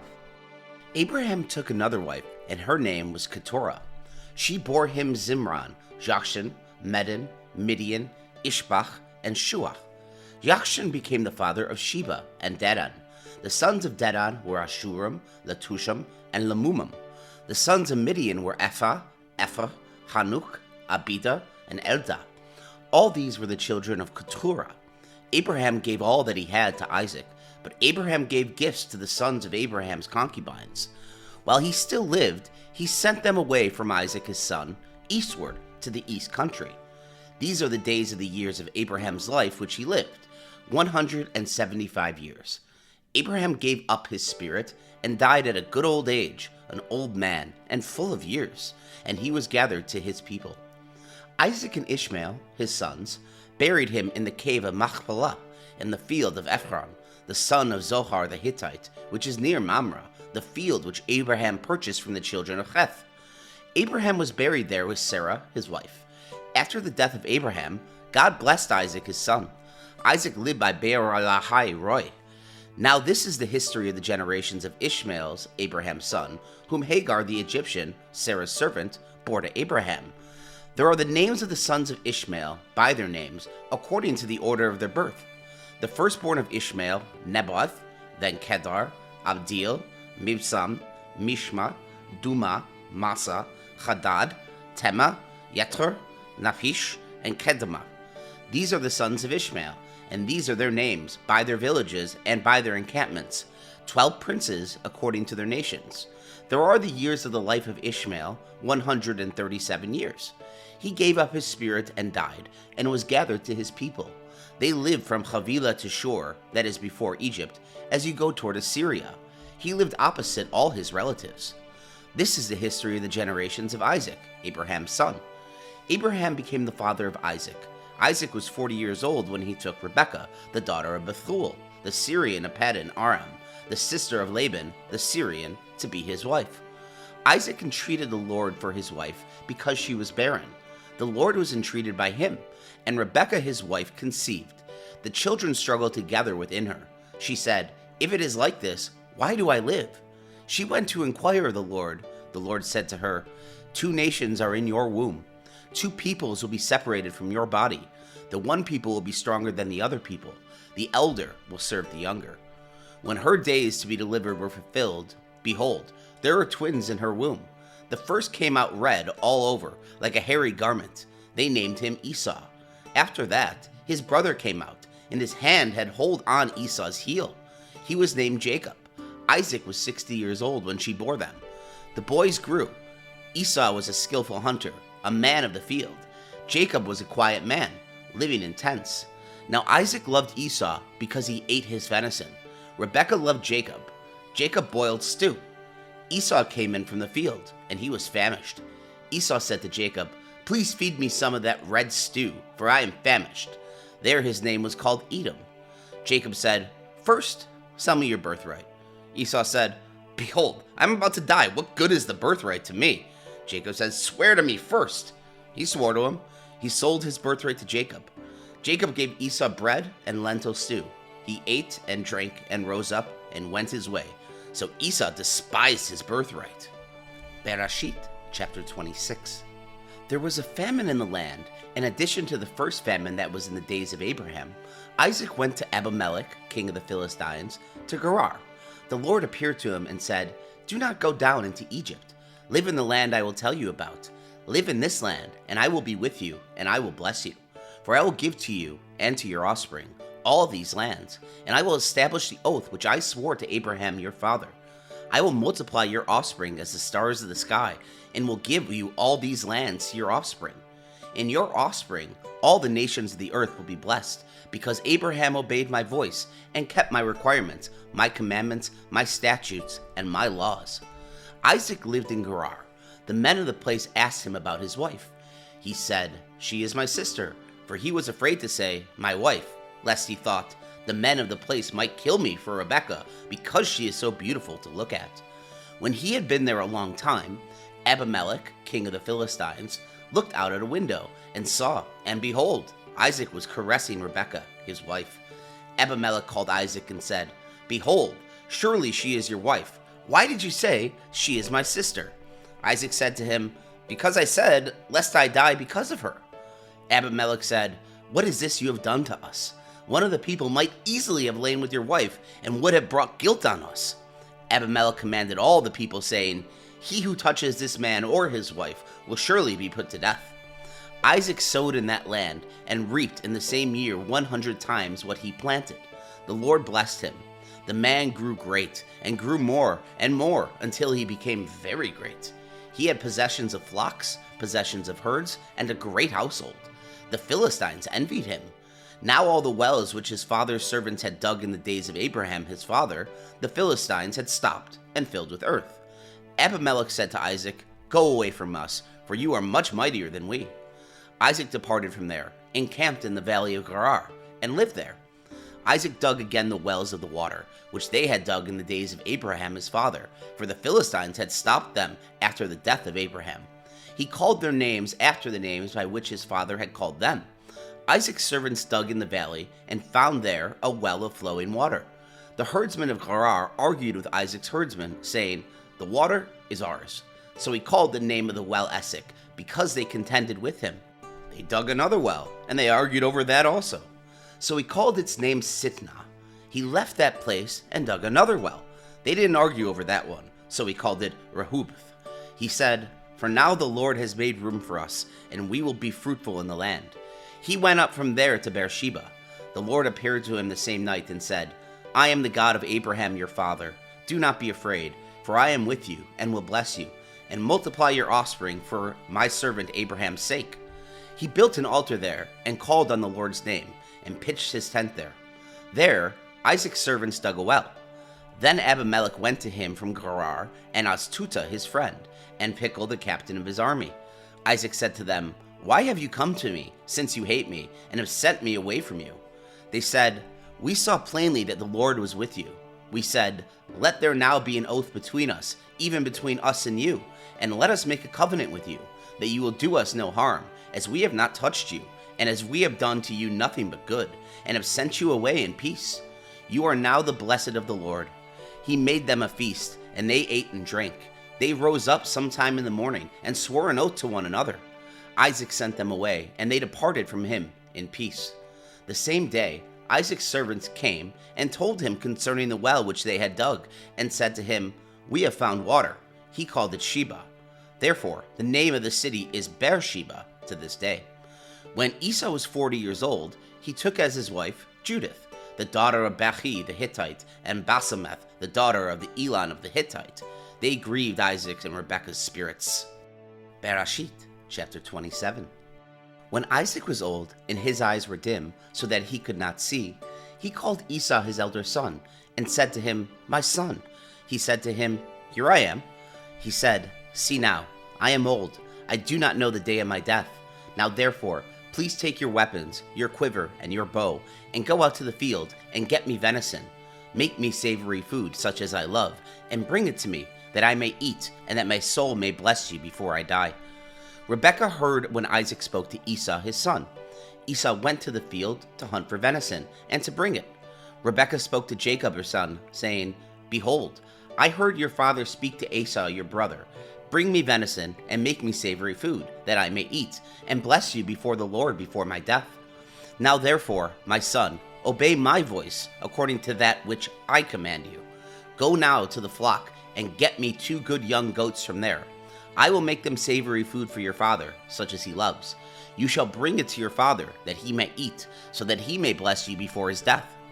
Jacob said to Rebekah his mother, Behold, Esau my brother is a hairy man, and I am a smooth man. What if my father touches me? I will seem to him as a deceiver, and I would bring a curse on myself, and not a blessing.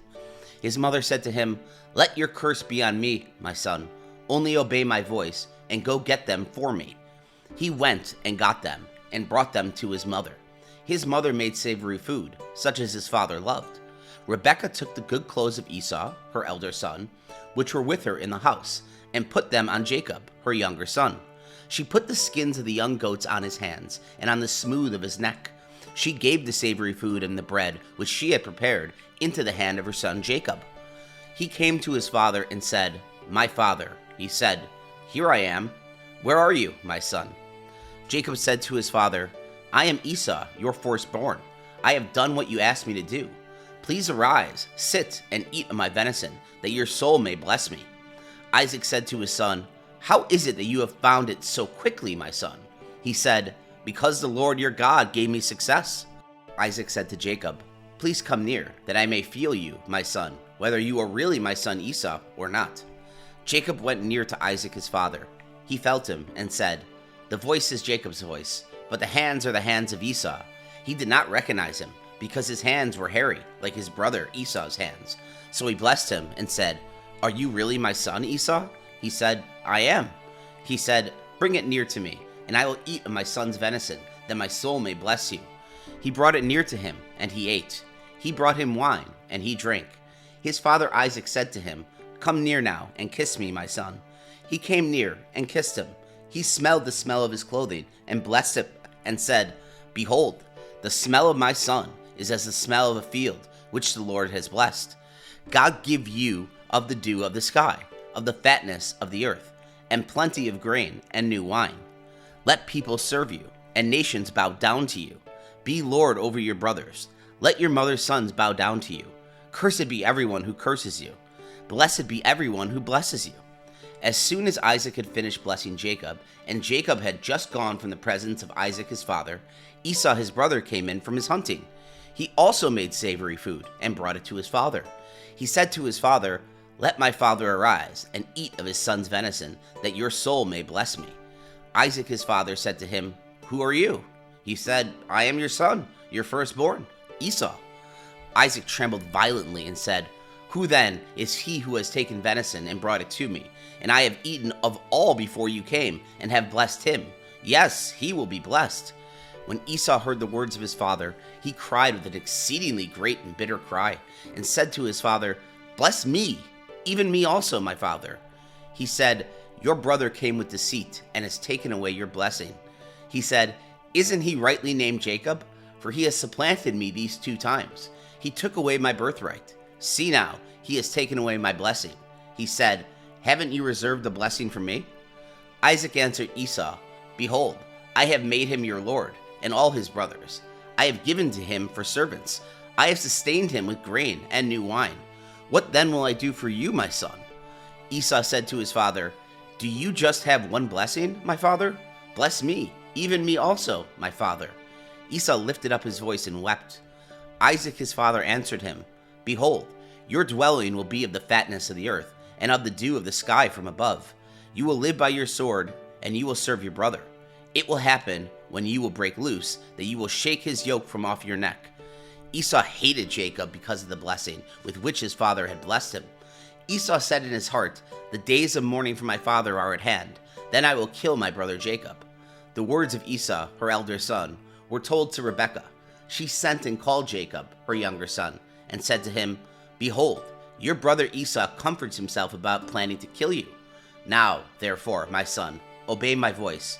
Arise, flee to Laban, my brother in Haran. Stay with him a few days, until your brother's fury turns away, until your brother's anger turns away from you, and he forgets what you have done to him.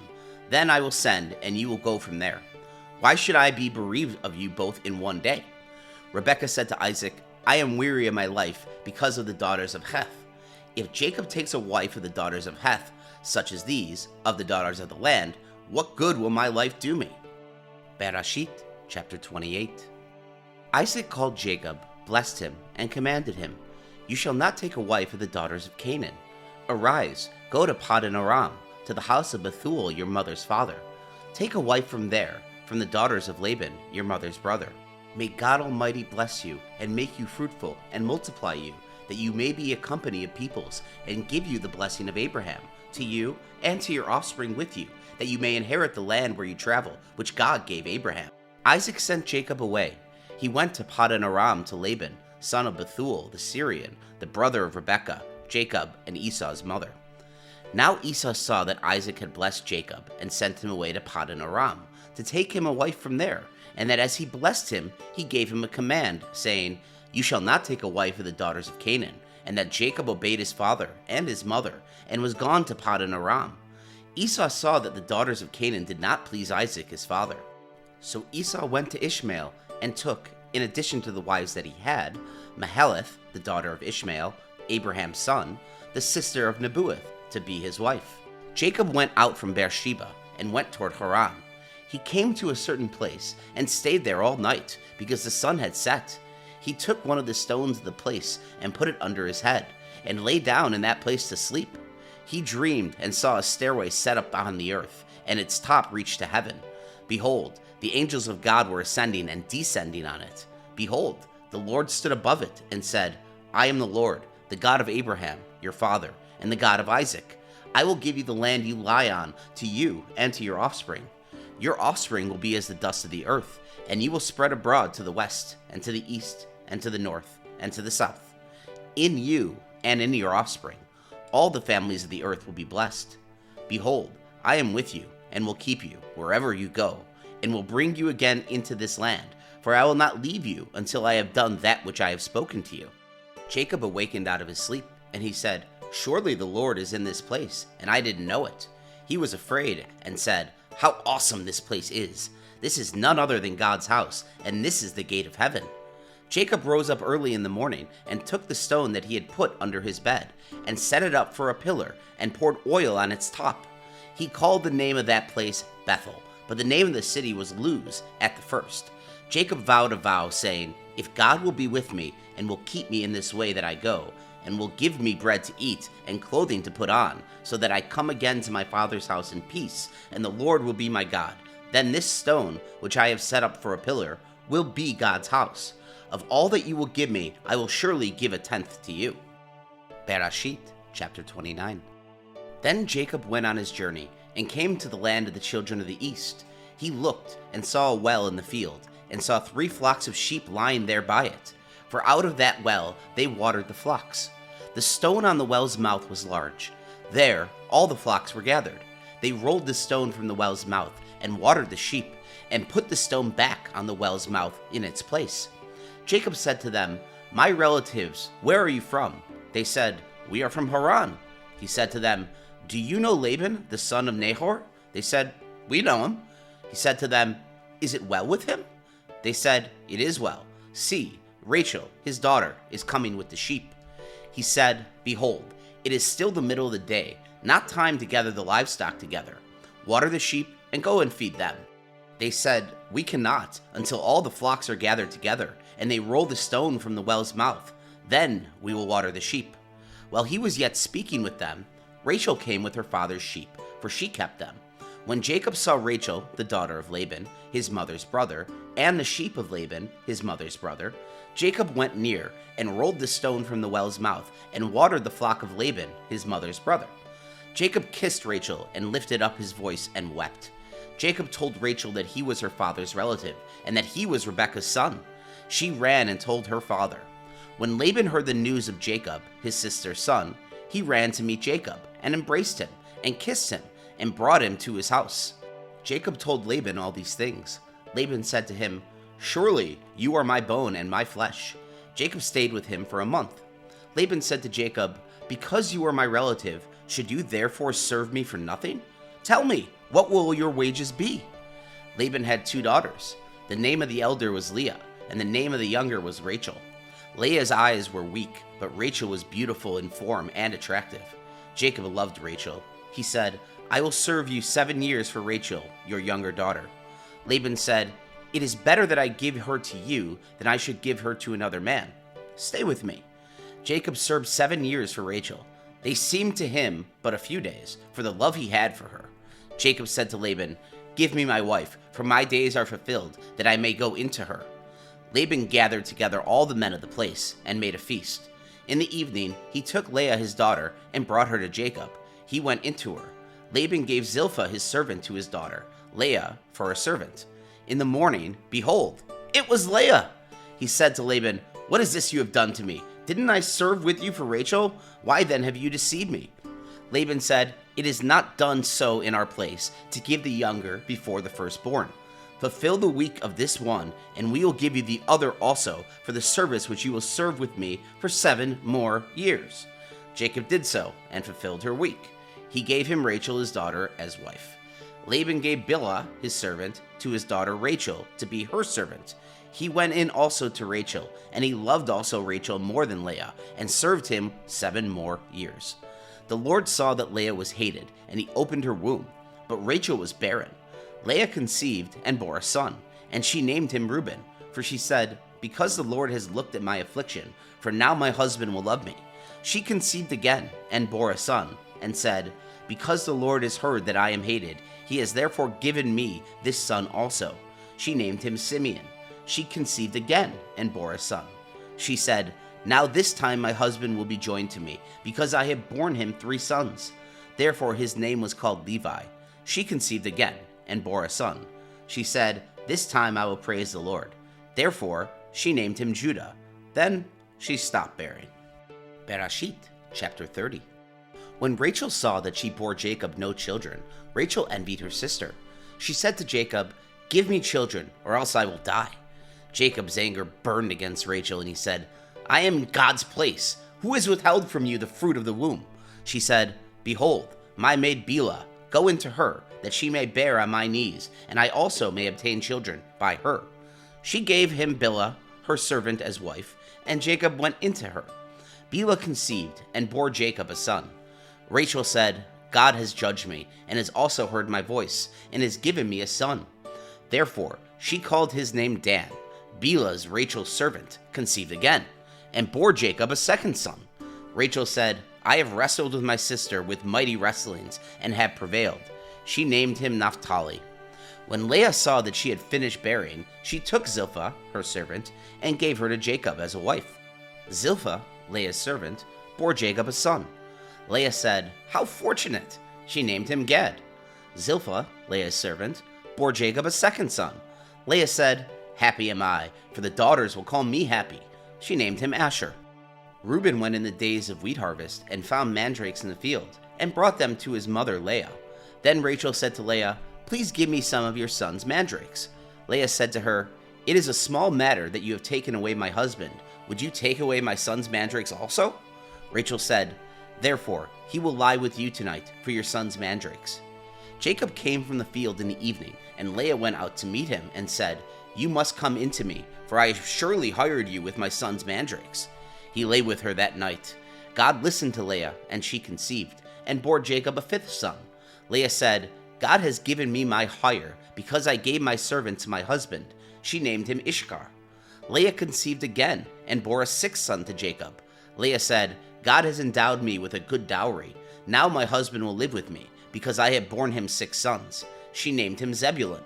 Afterwards she bore a daughter, and named her Dinah. God remembered Rachel, and God listened to her, and opened her womb. She conceived, bore a son, and said, God has taken away my reproach. She named him Joseph, saying, May the Lord add another son to me. When Rachel had borne Joseph, Jacob said to Laban, Send me away, that I may go to my own place and to my own country. Give me my wives and my children, for whom I have served you, and let me go, for you know my service with which I have served you. Laban said to him, If now I have found favor in your eyes, stay here, for I have divined that the Lord has blessed me for your sake. He said, Appoint me your wages, and I will give it. Jacob said to him, You know how I have served you, and how your livestock have fared with me. For it was little which you had before I came, and it has increased to a multitude. The Lord has blessed you wherever I turned. Now when will I provide for my own house also? Laban said, What shall I give you? Jacob said, You shall not give me anything.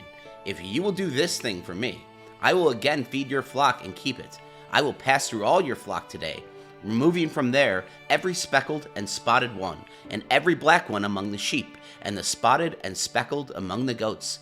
This will be my hire. So my righteousness will answer for me hereafter, when you come concerning my hire that is before you. Everyone that is not speckled and spotted among the goats, and black among the sheep that might be with me, will be considered stolen. Laban said, Behold, let it be according to your word. That day he removed the male goats that were streaked and spotted, and all the female goats that were speckled and spotted, every one that had white in it, and all the black ones among the sheep, and gave them into the hand of his sons. He set 3 days' journey between himself and Jacob fed the rest of Laban's flocks. Jacob took to himself rods of fresh poplar, almond, and plane tree, peeled white streaks in them, and made the white appear which was in the rods. He set the rods which he had peeled opposite the flocks in the watering troughs where the flocks came to drink. They conceived when they came to drink. The flocks conceived before the rods, and the flocks produced streaked, speckled, and spotted. Jacob separated the lambs, and set the faces of the flock toward the streaked and all the black in Laban's flock. He put his own droves apart, and did not put them into Laban's flock. Wherever the stronger of the flock conceived, Jacob laid the rods in front of the eyes of the flock in the watering troughs, that they may conceive among the rods. But when the flock were feeble, he did not put them in. So the feebler were Laban's, and the stronger Jacob's. The man increased exceedingly, and had large flocks, female servants and male servants, and camels and donkeys. Bereshit, chapter 31. Jacob heard Laban's son's words, saying, Jacob has taken away all that was our father's. He has obtained all this wealth from that which was our father's. Jacob saw the expression on Laban's face, and behold, it was not toward him as before. The Lord said to Jacob, Return to the land of your fathers, and to your relatives, and I will be with you. Jacob sent and called Rachel and Leah to the field to his flock, and said to them, I see the expression on your father's face, that it is not toward me as before, but the God of my father has been with me. You know that I have served your father with all of my strength. Your father has deceived me, and changed my wages 10 times, but God did not allow him to hurt me. If he said, the speckled will be your wages, then all the flock bore speckled. If he said, the streak will be your wages, then all the flock bore streaked. Thus God has taken away your father's livestock and given them to me. During mating season, I lifted up my eyes and saw in a dream, and behold, the male goats which leaped on the flock were streaked, speckled, and grizzled. The angel of God said to me in a dream, Jacob. And I said, Here I am. He said, Now lift up your eyes, and behold, all the male goats which leap on the flock are streaked, speckled, and grizzled, for I have seen all that Laban does to you. I am the God of Bethel, where you anointed a pillar, where you vowed a vow to me. Now arise, get out from this land, and return to the land of your birth. Rachel and Leah answered him, Is there yet any portion or inheritance for us in our father's house? Aren't we considered as foreigners by him? For he has sold us, and he has also used up our money. For all the riches which God has taken away from our father are ours and our children. Now then, whatever God has said to you, do. Then Jacob rose up and set his sons and wives on the camels, and he took away all his livestock and all his possessions which he had gathered, including the livestock which he had gained in Paddan Aram, to go to Isaac his father to the land of Canaan. Now Laban had gone to shear his sheep, and Rachel stole the teraphim that were her father's. Jacob deceived Laban the Syrian, in that he did not tell him that he was running away. So he fled with all that he had. He rose up, passed over the river, and set his face toward the mountain of Gilead. Laban was told on the third day that Jacob had fled. He took his relatives with him and pursued him 7 days' journey. He overtook him in the mountain of Gilead. God came to Laban the Syrian in a dream of the night and said to him, Be careful that you do not speak to Jacob, either good or bad. Laban caught up with Jacob. Now Jacob had pitched his tent in the mountain, and Laban with his relatives encamped in the mountain of Gilead. Laban said to Jacob, What have you done, that you have deceived me, and carried away my daughters like captives of the sword? Why did you flee secretly and deceive me, and didn't tell me that I might have sent you away with mirth and with songs, with tambourine and with harp, and did not allow me to kiss my sons and my daughters? Now you have done foolishly. It is in the power of my hand to hurt you, but the God of your father spoke to me last night, saying, Be careful that you do not speak to Jacob, either good or bad. Now you want to be gone, because you greatly long for your father's house. But why have you stolen my gods? Jacob answered Laban, Because I was afraid, for I said, Lest you should take your daughters from me by force. Anyone you find your gods shall not live. Before our relatives, discern what is yours with me, and take it. For Jacob did not know that Rachel had stolen them. Laban went into Jacob's tent and Leah's tent, and into the tent of the 2 female servants, but he did not find them. He went out of Leah's tent and entered into Rachel's tent. Now Rachel had taken the teraphim, but them in the camel's saddle, and sat on them. Laban felt around all the tent, but did not find them. She said to her father, Do not let my lord be angry that I cannot rise up before you, for I am having my period. He searched, but did not find the teraphim. Jacob was angry and argued with Laban. Jacob answered Laban, What is my trespass? What is my sin that you have hotly pursued me? Now that you have felt around in all my stuff, what have you found in all your household stuff? Set it here before my relatives and your relatives, that they may judge between us two. These 20 years I have been with you. Your ewes and your female goats have not cast their young, and I haven't eaten the rams of your flocks. That which was torn of animals I did not bring to you. I bore its loss. Of my hand you required it, whether stolen by day or stolen by night. This was my situation. In the day the drought consumed me, and the frost by night, and my sleep fled from my eyes. These 20 years I have been in your house.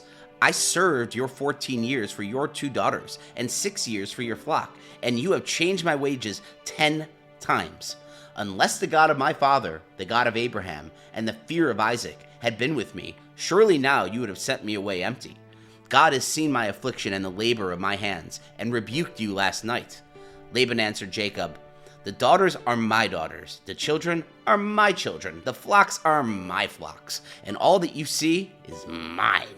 What can I do today to these my daughters, or to their children whom they have borne? Now come, let's make a covenant, you and I.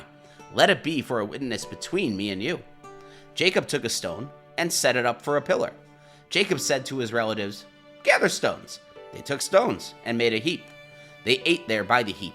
Laban called it Yega Sadutha, but Jacob called it Gilead. Laban said, "This heap is witness between me and you today."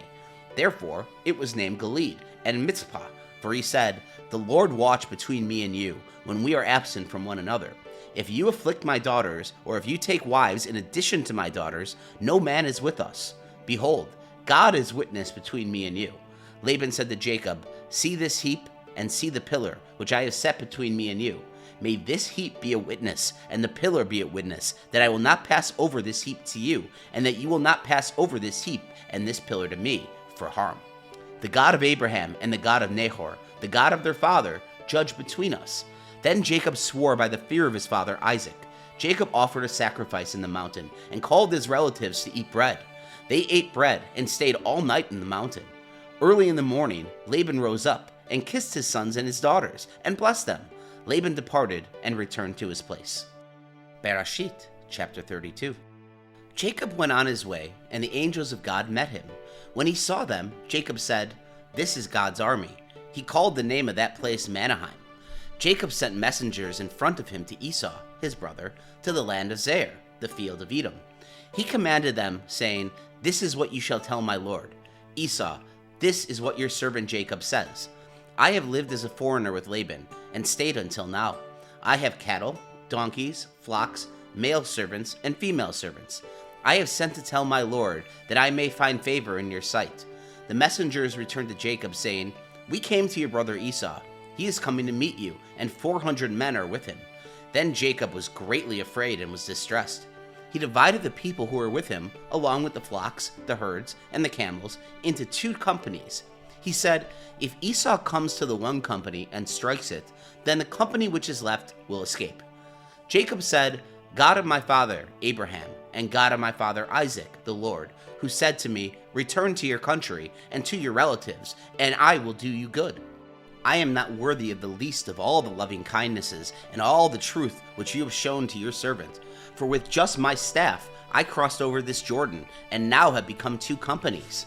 Please deliver me from the hand of your brother, from the hand of Esau, for I fear him, lest he come and strike me and the mothers with the children. You said, 'I will surely do you good, and make your offspring as the sand of the sea, which cannot be counted because there are so many.'" He stayed there that night, and took from that which he had with him a present for Esau, his brother, 200 female goats and 20 male goats, 200 ewes and 20 rams, 30 milk camels and their colts, 40 cows, 10 bulls, 20 female donkeys, and 10 foals. He delivered them into the hands of his servants, every herd by itself, and said to his servants, "Pass over before me, and put a space between a herd and a herd." He commanded the foremost, saying, "When Esau, my brother, meets you, and asks you, saying, 'Whose are you? Where are you going? Whose are these before you?' Then you shall say, 'They are your servant Jacob's. It is a present sent to my lord Esau. Behold, he also is behind us.' He commanded also the second and the third, and all that followed the herds, saying, 'This is how you shall speak to Esau when you find him. You shall say, not only that, but behold, your servant Jacob is behind us. For he said, I will appease him with the present that goes before me, and afterward I will see his face. Perhaps he will accept me.' So the present sent over before him, and he himself stayed that night in the camp. He rose up that night, and took his 2 wives, and his 2 servants, and his 11 sons, and crossed over the ford of the Jabbok. He took them, and sent them over the stream, and sent over that which he had. Jacob was left alone, and wrestled with a man there until the breaking of the day. When he saw that he did not prevail against him, the man touched the hollow of his thigh, and the hollow of Jacob's thigh was strained as he wrestled. The man said, 'Let me go, for the day breaks.' Jacob said, 'I will not let you go unless you bless me.' He said to him, 'What is your name?' He said, 'Jacob.' He said, 'Your name will no longer be called Jacob, but Israel, for you have fought with God and with men, and have prevailed.'" Narrator's note: the one whom Jacob wrestled with, both man and God, is indeed a pre-incarnate Jesus Christ, our Lord Yeshua, the Messiah. Jacob asked him, "Please tell me your name." He said, "Why is it that you ask what my name is?" So he blessed him there. Jacob called the name of the place Peniel, for he said, "I have seen God face to face, and my life is preserved."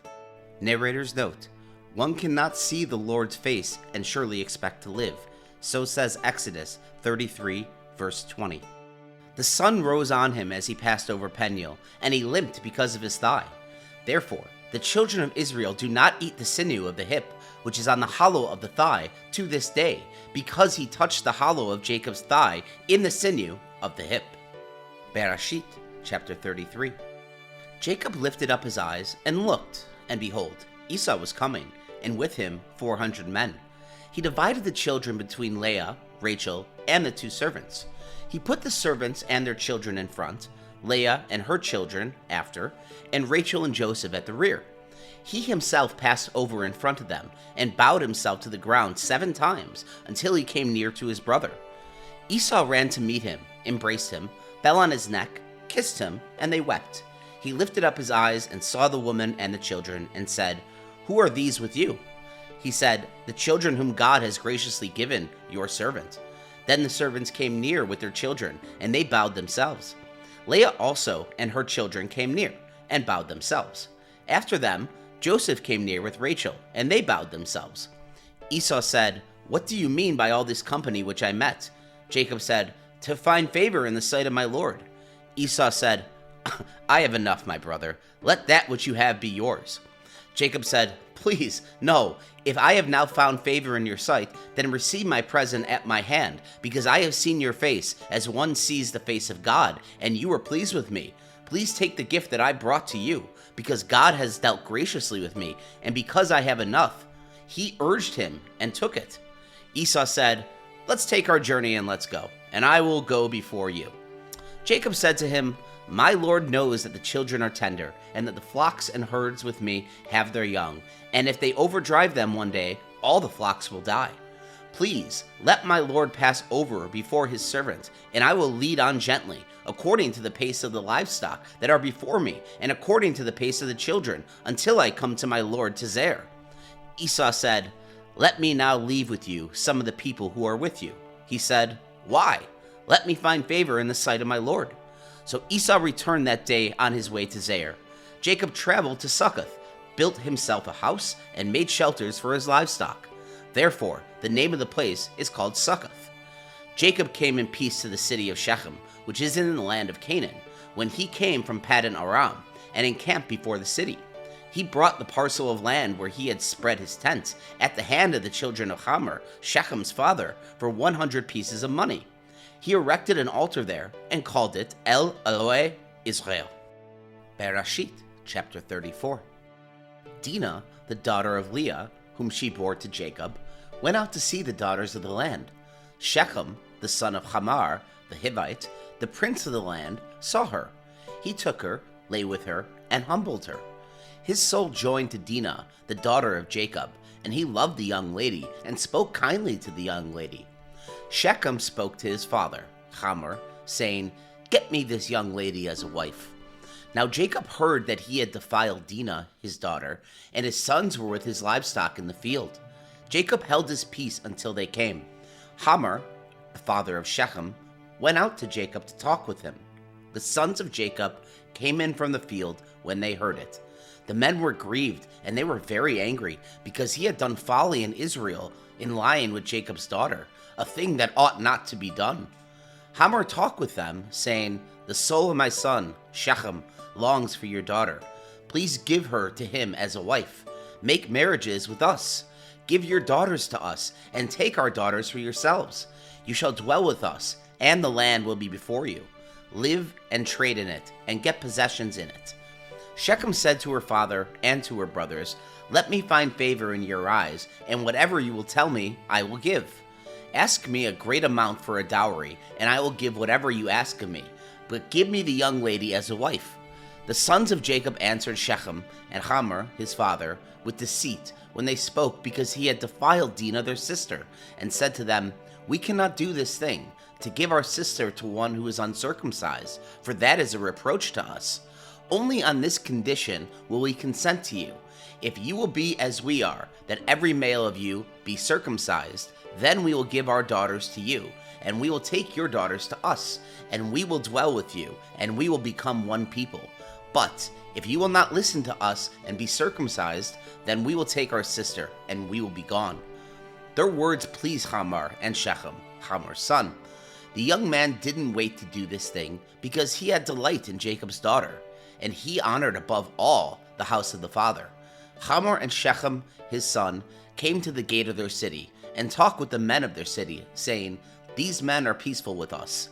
Therefore, let them live in the land and trade in it. For behold, the land is large enough for them. Let's take their daughters to us for wives, and let's give them our daughters. Only on this condition will the men consent to us and live with us, to become one people. If every male among us is circumcised, as they are circumcised, won't their livestock and their possessions and all their animals be ours? Only let's give our consent to them, and they will dwell with us."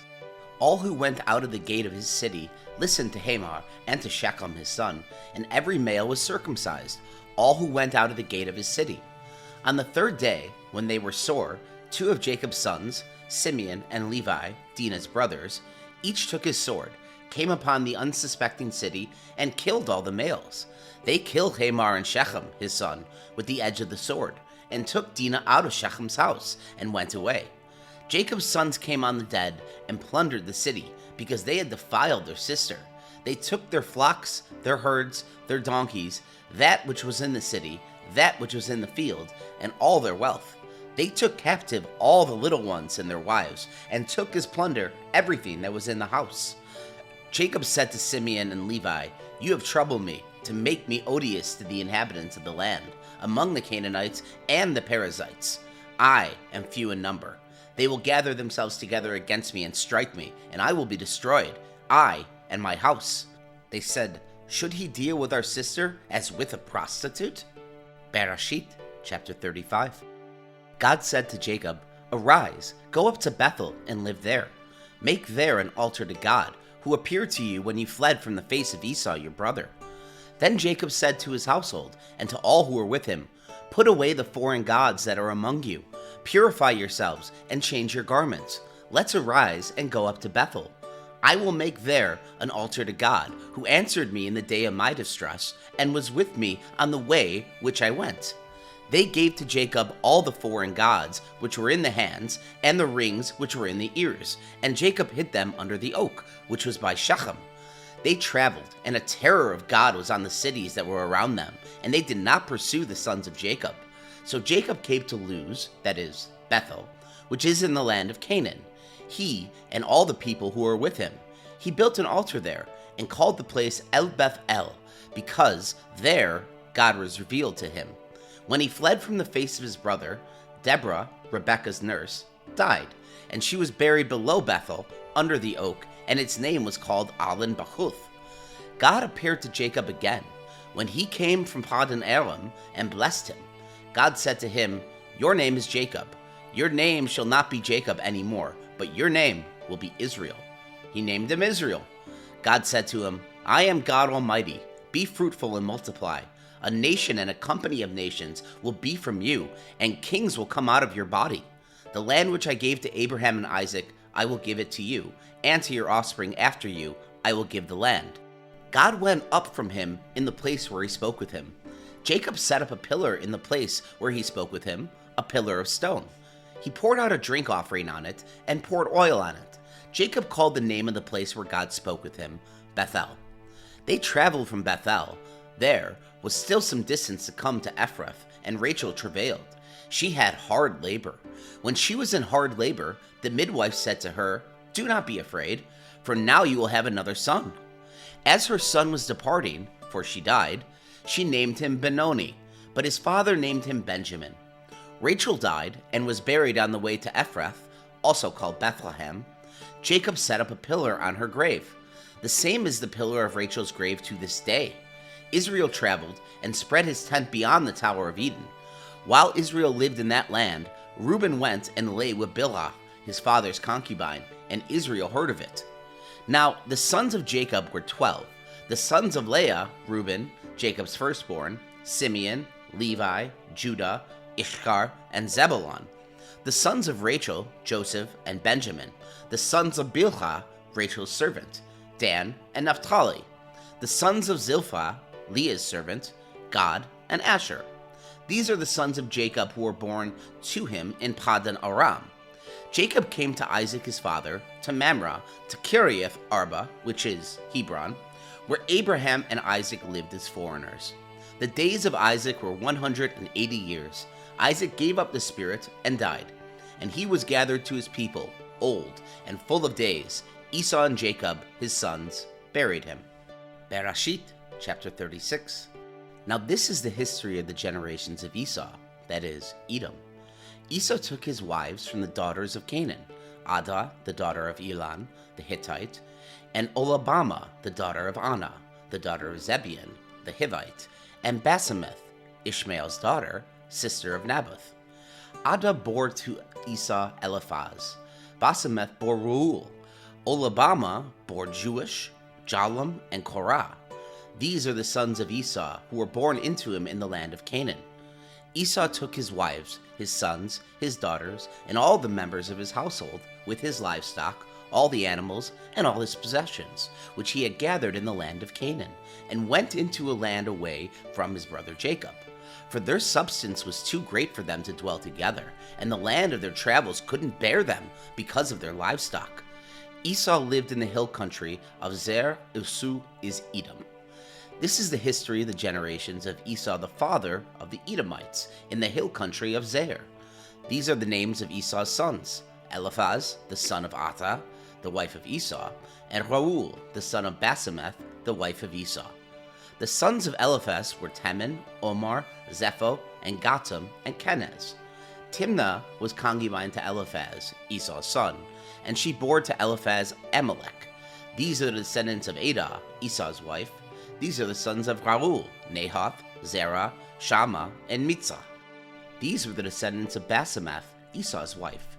These were the sons of Oholibamah, the daughter of Anah, the daughter of Zibeon, Esau's wife. She bore to Esau Jeush, Jalam, and Korah. These are the chiefs of the sons of Esau, the sons of Eliphaz, the firstborn of Esau: Chief Teman, Chief Omar, Chief Zepho, Chief Kenaz, Chief Korah, Chief Gatam, Chief Abimelech. These are the chiefs who came of Eliphaz in the land of Edom. These are the sons of Adah. They are the sons of Reuel, Esau's son, Chief Nahath, Chief Zerah, Chief Shammah, Chief Mizah. These are the chiefs who came of Reuel in the land of Edom. These are the sons of Basemath, Esau's wife. These are the sons of Oholibamah, Esau's wife: Chief Jeush, Chief Jalam, Chief Korah. These are the chiefs who came of Oholibamah, the daughter of Anah, Esau's wife. These are the sons of Esau, that is, Edom, and these are their chiefs. These are the sons of Zair, the Horites, the inhabitants of the land: Lotan, Shobal, Zibeon, Anah, Dishan, Ezer, and Dishan. These are the chiefs who came of the Horites, the children of Zair in the land of Edom. The children of Lotan were Hori and Chemin. Lotan's sister was Timnah. These are the children of Shobal: Alvin, Madchath, Abel, Shepel, and On. Those are the children of Zibeon: Anah. This is Anah, who found the hot springs in the wilderness, as she fed the donkeys of Zibeon his father. These are the children of Anah: Dishan and Oholibamah, the daughter of Anah. These are the children of Dishan: Chemdan, Eshbin, Ithran, and Cheran. These are the children of Ezer: Bilhan, Zavan, and Achan. These are the children of Dishan: Uz and Aaron. These are the chiefs who came of the Horites: Chief Lotan, Chief Shobal, Chief Zibeon, Chief Anah, Chief Dishan, Chief Ezer, and Chief Dishan. These are the chiefs who came of the Horites, according to their chiefs in the land of Zair. These are the kings who reigned in the land of Edom, before any king reigned over the children of Israel. Bela, the son of Beor, reigned in Edom. The name of his city was Dinabah. Bela died, and Jobab, the son of Zerah of Buzrah, reigned in his place. Jobab died, and Husham of the land of the Temnites reigned in his place. Husham died, and Hadad, the son of Bedad, who struck Midian in the field of Moab, reigned in his place. The name of his city was Avith. Hadad died, and Samlah of Mechrash reigned in his place. Samlah died, and Shaul of Rehoboth by the river reigned in his place. Shaul died, and Belchanan, the son of Achbar, reigned in his place. Belchanan, the son of Achbar, died, and Hadar reigned in his place. The name of his city was Pau. His wife's name was Metabel, the daughter of Metred, the daughter of Mezhab. These are the names of the chiefs who came from Esau, according to their families, after their places and by their names: Chief Timnah, Chief Alva, Chief Japheth, Chief Olabama, Chief Elah, Chief Penan, Chief Kenaz, Chief Teman, Chief Mibzah, Chief Megadil, and Chief Elam. These are the chiefs of Edom, according to their habitations in the land of their possession. This is Esau, the father of the Edomites. Bereshit, chapter 37. Jacob lived in the land of his father's travels, in the land of Canaan. This is the history of the generations of Jacob. Joseph, being 17 years old, was feeding the flock with his brothers. He was a boy with the sons of Bilhah and Zilpah, his father's wives. Joseph brought an evil report of them to their father. Now Israel loved Joseph more than all his other children, because he was the son of his old age, and he made him a tunic of many colors. His brothers saw that their father loved him more than all his other brothers, and they hated him and couldn't speak peaceably to him. Joseph dreamt a dream, and he told it to his brothers, and they hated him all the more. He said to them, "Please hear this dream which I have dreamed. For behold, we were binding sheaves in the field, and behold, my sheaf arose and also stood upright, and behold, your sheaves came around and bowed down to my sheaf." His brothers asked him, "Will you indeed reign over us? Will you indeed have dominion over us?" They hated him all the more for his dreams and for his words. He dreamed yet another dream and told it to his brothers, and said, "Behold, I have dreamed yet another dream. And behold, the sun and the moon and 11 stars bowed down to me." He told it to his father and to his brothers. His father rebuked him and said to him, "What is this dream that you have dreamed? Will I and your mother and your brothers indeed come to bow ourselves down to the earth before you?" His brothers envied him, but his father kept saying this in his mind. His brothers went to feed their father's flock in Shechem. Israel said to Joseph, "Aren't your brothers feeding the flock in Shechem? Come, and I will send you to them." He said to them, "Here I am." He said to them, "Go now, see whether it is well with your brothers, and well with the flock, and bring me word again." So he sent him out to the valley of Hebron, and came back to Shechem. A certain man found him, and behold, he was wandering in the field. The man asked him, "What are you looking for?" He said, "I am looking for my brothers. Tell me, please, where are they, feeding the flock?" The man said, "They have left here, for I heard them say, 'Let's go to Dothan.'" Joseph went after his brothers and found them in Dothan. They saw him afar off, and before he came to them, they conspired against him to kill him. They said to one another, "Behold, this dreamer comes. Come now, therefore, and let's kill him, and cast him into one of the pits, and we will say, 'An evil animal has devoured him.' We will see what will become of his dreams." Reuben heard it, and delivered him out of their hand, and said, "Let's not take his life." Reuben said to them, "Shed no blood. Throw him into the pit that is in the wilderness, but lay no hand on him, that he might deliver him out of their hand, to restore him to his father." When Joseph came to his brothers, they stripped Joseph of his tunic, the tunic of many colors that was on him, and they took him and threw him into the pit. The pit was empty, there was no water in it. They sat down to eat bread, and they lifted up their eyes and looked, and saw a caravan of Ishmaelites was coming down from Gilead, with their camels bearing spices, and balm and myrrh, going to carry it down to Egypt. Judah said to his brothers, "What profit is it we kill our brother and conceal his blood? Come, and let's sell him to the Ishmaelites, and not let our hand be on him, for he is our brother, our flesh." His brothers listened to him. Midianites, who were merchants, passed by, and they drew and lifted up Joseph out of the pit, and sold Joseph to the Ishmaelites for 20 pieces of silver. The merchants bought Joseph into Egypt. Reuben returned to the pit and saw that Joseph was not in the pit, and he tore his clothes. He returned to his brothers and said, "The child is no more, and I, where will I go?" They took Joseph's tunic and killed the male goat and dipped the tunic in the blood. They took the tunic of many colors, and they brought it to their father and said, "We have found this. Examine it now and see if it is your son's tunic or not." He recognized it and said, "It is my son's tunic. An evil animal has devoured him. Joseph is without a doubt torn in pieces." Jacob tore his clothes and put sackcloth on his waist and mourned for his son many days. All his sons and all his daughters rose up to comfort him, but he refused to be comforted. He said, "For I will go down to Sheol, to my son, mourning." His father wept for him. The Midianites sold him into Egypt to Potiphar, an officer of Pharaoh's, the captain of the guard. Bereshit, chapter 38. At that time, Judah went down from his brothers and visited a certain Adulamite whose name was Hira. There, Judah saw the daughter of a certain Canaanite man named Shua. He took her and went into her. She conceived and bore a son, and he named him She conceived again and bore a son, and she named him Onan. Yet again she bore a son, and he named him Sharlah. He was at Chezib when she bore him. Judah took a wife for his firstborn, and her name was Tamar. Judah's firstborn, was wicked in the Lord's sight, so the Lord killed him.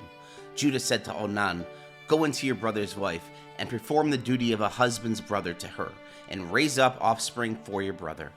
Onan knew that the offspring would not be his, and when he went into his brother's wife, he spilled his semen on the ground, lest he should give offspring to his brother. The thing which he did was evil in the Lord's sight, and he killed him also. Then Judah said to Tamar, his daughter-in-law, "Remain a widow in your father's house, until Shalach, my son, is grown up," for he said, "lest he also die like his brothers." Tamar went and lived in her father's house. After many days, Shua's daughter, the wife of Judah, died. Judah was comforted and went up to his sheep shearers, the Timnah, he and his friend Hira, the Adulamite. Tamar was old. "Behold, your father-in-law is going up to Timnah to shear his sheep." She took off the garments of her widowhood and covered herself with her veil and wrapped herself and sat in the gate of Enaim, which is on the way to Timnah, for she saw that Shallah was grown up, and she wasn't given to him as a wife. When Judah saw her, he thought that she was a prostitute, for she had covered her face. He turned to her by the way and said, "Please come, let me come into you," for he did not know that she was his daughter-in-law. She said, "What will you give me that you may come in to me?" He said, "I will send you a young goat from the flock." She said, "Will you give me a pledge until you send it?" He said, "What pledge will I give you?" She said, "Your signet and your cord and your staff that is in your hand." He gave them to her and came into her, and she conceived by him. She arose and went away and put off her veil from her and put on the garments of her widowhood. Judah sent the young goat by the hand of his friend, the Adulamite, to receive the pledge from the woman's hand, but he did not find her. Then he asked the men of her place, saying, "Where is the prostitute that was at Enaim by the road?" They said, "There has been no prostitute here." He returned to Judah and said, "I haven't found her." And also the men of the place said, "There has been no prostitute here." Judah said, "Let her keep it, lest we be shamed. Behold, I sent this young goat, and you have not found her." About 3 months later, Judah was told, "Tamar, your daughter-in-law, has played the prostitute. Moreover, behold, she is with child by prostitution." Judah said, "Bring her out, and let her be burned." When she was brought out, she sent to her father-in-law, saying, "I am with child by the man who owns these." She also said, "Please discern whose these are, the signet and the cords and the staff." Judah acknowledged them and said, "She is more righteous than I, because I did not give her to Shelah, my son." He knew her again no more. In the time of her travail, behold, twins were in her womb. When she travailed, one put out a hand, and the midwife took and tied a scarlet thread on his hand, saying, "This came out first." As he drew back his hand, behold, his brother came out, and she said, "Why have you made a breach for yourself?" Therefore his name was called Perez. Afterward his brother came out, who had the scarlet thread on his hand, and his name was called Zerah. Bereshit, chapter 39. Joseph was brought down to Egypt. Potiphar, an officer of Pharaoh's, the captain of the guard, an Egyptian, brought him from the hand of the Ishmaelites that had brought him down there. The Lord was with Joseph, and he was a prosperous man. He was in the house of his master the Egyptian. His master saw that the Lord was with him, and that the Lord made all that he did prosper in his hand. Joseph found favor in his sight. He ministered to him, and Potiphar made him an overseer of his house and all that he had put into his hand. From the time that he made him overseer in his house, and over all that he had, the Lord blessed the Egyptian's house for Joseph's sake.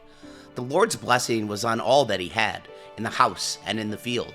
He left all that he had in Joseph's hand. He did not concern himself with anything, except for the food which he ate. Joseph was well built and handsome. After these things, his master's wife set her eyes on Joseph, and she said, "Lie with me." But he refused, and said to his master's wife, "Behold, my master does not know what is with me in the house, and he has put all that he can into my hand. No one is greater in this house than I am, and he has not kept back anything from me but you, because you are his wife. How then can I do this great wickedness and sin against God?" As she spoke to Joseph day by day, he did not listen to her, to lie by her, or to be with her. About this time, he went into the house to do his work, and there was none of the men inside of the house. She caught him by his garment, saying, "Lie with me." He left his garment in her hand and ran outside. When she saw that she had left his garment in her hand and had run outside, she called to the men of her house and spoke to them, saying, "Behold, he has brought a Hebrew in to us to mock us. He came in to me to lie with me, and I cried with a loud voice. When I heard that, I lifted up my voice and cried. He left his garment by me and ran outside." She laid up his garment by her until his master came home. She spoke to him according to these words, saying, "The Hebrew servant whom you have brought to us came in to me to mock me, and as I lifted up my voice and cried, he left his garment by me and ran outside." When his master heard the words of his wife, which spoke to him, saying, "This is what your servant did to me," his wrath was kindled. Joseph's master took him and put him into the prison, the place where the king's prisoners were bound, and he was there in custody. But the Lord was with Joseph, and showed kindness to him, and gave him favor in the sight of the keeper of the prison. The keeper of the prison committed to Joseph's hand all the prisoners who were in the prison. Whatever they did there, he was responsible for it. The keeper of the prison did not look after the thing that was under his hand, because the Lord was with him, and that which he did, the Lord made it prosper. Bereshit, chapter 40. After these things, the butler of the king of Egypt and his baker offended their lord, the king of Egypt. Pharaoh was angry with his two officers, the chief cupbearer and the chief banker. He put them in custody in the house of the captain of the guard, into the prison, the place where Joseph was bound. The captain of the guard assigned them to Joseph, and he took care of them. They stayed in prison many days. They both dreamed the dream, each man his dream, in one night, each man according to the interpretation of his dream, the cupbearer and the baker of the king of Egypt, who were bound in the prison. Joseph came into them in the morning and saw them, and saw that they were sad. He asked Pharaoh's officers who were with him in custody in his master's house, saying, "Why do you look so sad today?" They said to him, "We have dreamed a dream, and there is no one who can interpret it." Joseph said to them, "Don't interpretations belong to God? Please tell it to me." The chief cupbearer told his dream to Joseph, and said to him, "In my dream, behold, a vine was in front of me, and in the vine were 3 branches. It was though it budded, it blossomed, and its clusters produced ripe grapes. Pharaoh's cup was in my hand, and I took the grapes and pressed them into Pharaoh's cup, and I gave the cup into Pharaoh's hand." Joseph said to him, "This is its interpretation. The 3 branches are 3 days. Within 3 more days, Pharaoh will lift up your head and restore you to your office. You will give Pharaoh's cup into his hand, the way you did when you were his cupbearer. But remember me when it's well with you. Please show kindness to me, and make mention of me to Pharaoh, and bring me out of this house. For indeed, I was stolen away out of the land of the Hebrews, and here also I have done nothing, that they should put me into the dungeon." When the chief baker saw the interpretation was good, he said to Joseph, "I also was in my dream, and behold, 3 baskets of white bread were on my head. In the uppermost basket there were all kinds of baked food for Pharaoh, and the birds ate them out of the basket on my head." Joseph answered, "This is its interpretation. The 3 baskets are 3 days. Within 3 more days, Pharaoh will lift up your head from off of you, and will hang you on a tree, and the birds will eat your flesh from off you. On the 3rd day, which was Pharaoh's birthday, he made a feast for all his servants, and he lifted up the head of the chief cupbearer and the head of the chief baker among his servants. He restored the chief cupbearer to his position again, and he gave the cup into Pharaoh's hand. But he hanged the chief baker, as Joseph had interpreted it to them. Yet the chief cupbearer did not remember Joseph, but forgot him. Bereshit, chapter 41. At the end of 2 full years, Pharaoh dreamed, and behold, he stood by the river. Behold, 7 cattle came up out of the river. They were sleek and fat, and they fed in the marsh grass. Behold, 7 other cattle came up after them out of the river, ugly and thin, and stood by the other cattle on the brink of the river. The ugly and thin cattle ate up the 7 sleek and fat cattle. So Pharaoh awoke. So he slept and dreamed a second time, and behold, 7 heads of grain came up on one stalk, healthy and good. Behold, 7 heads of grain, thin and blasted with the east wind, sprung up after them. The thin heads of grain swallowed up the 7 healthy and full ears. Pharaoh awoke, and behold, it was a dream. In the morning his spirit was troubled, and he sent and called for all of Egypt's magicians and wise men. Pharaoh told them his dreams, but there was no one who could interpret them to Pharaoh. Then the chief cupbearer spoke to Pharaoh, saying, I remember my faults today. Pharaoh was angry with his servants and put me in custody in the house of the captain of the guard, with the chief baker. We dreamed a dream in one night, he and I. Each dreamed according to the interpretation of his dream. There was with us there a young man, a Hebrew, servant to the captain of the guard, and we told him, and he interpreted to us our dreams. He interpreted to each man according to his dream. As he interpreted to us, so it was. He restored me to my office, and he hanged him. Then Pharaoh sent and called Joseph, and they brought him hastily out of the dungeon. He shaved himself, changed his clothing, and came into Pharaoh. Pharaoh said to Joseph, I have dreamed a dream, and there is no one who can interpret it. I have heard it said of you that when you hear a dream, you can interpret it. Joseph answered Pharaoh, saying, It isn't in me. God will give Pharaoh an answer of peace.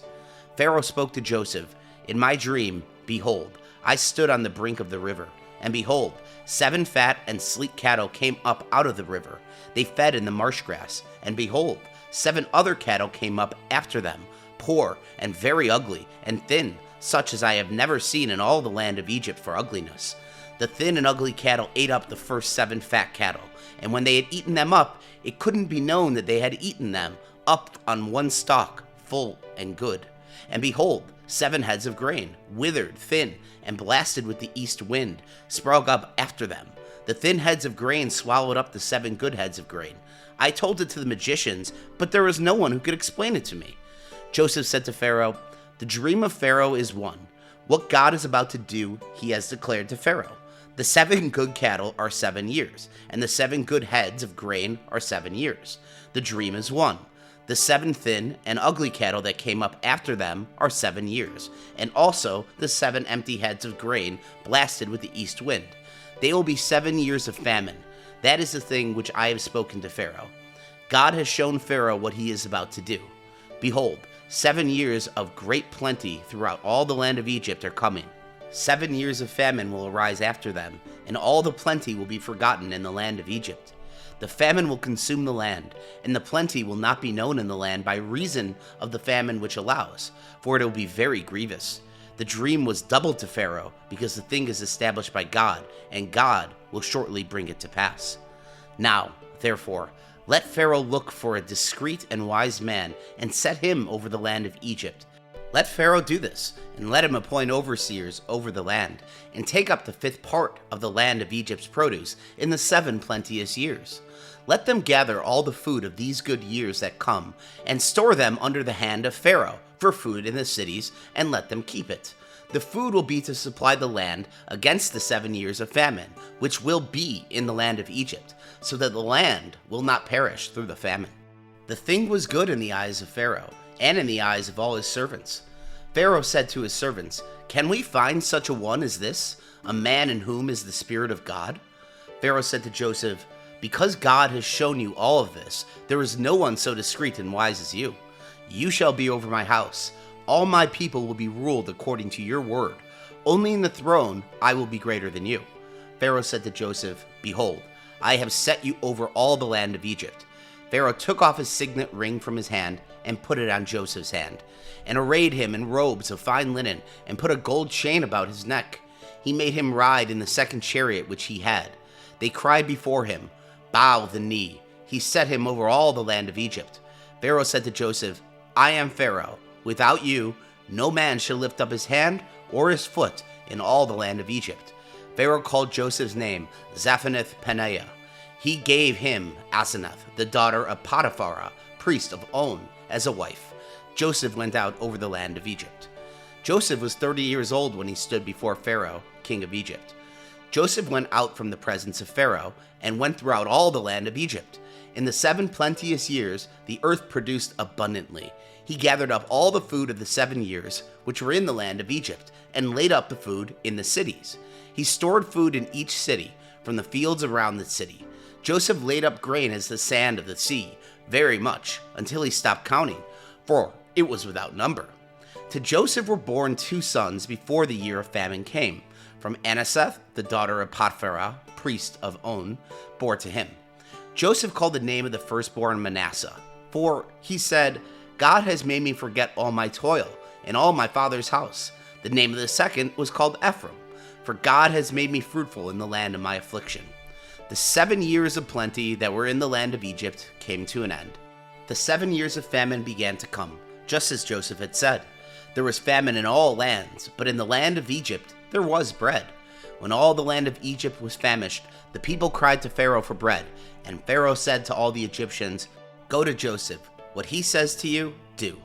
The famine was over all the surface of the earth. Joseph opened all the storehouses and sold to the Egyptians. The famine was severe in the land of Egypt.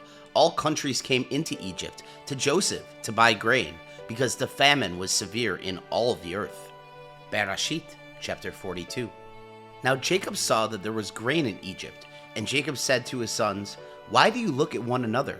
He said, Behold, I have heard that there is grain in Egypt.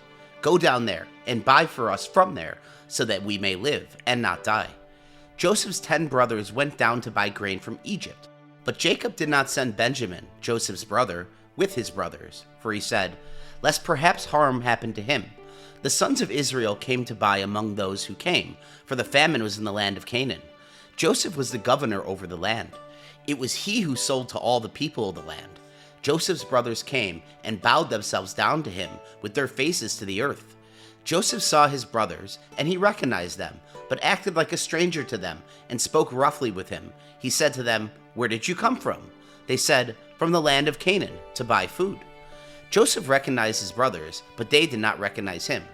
Joseph remembered the dreams which he dreamed about them, and said to them, You are spies. You have come to see the nakedness of the land. They said to him, No, my lord, but your servants have come to buy food. We are all one man's sons. We are honest men. Your servants are not spies. He said to them, No, but you have come to see the nakedness of the land. They said, We, your servants, are 12 brothers, the sons of man in the land of Canaan, and behold, the youngest is today with our father, and one is no more. Joseph said to them, It is like I told you, saying, You are spies. By this you shall be tested. By the life of Pharaoh you shall not go out from here, unless your youngest brother comes here.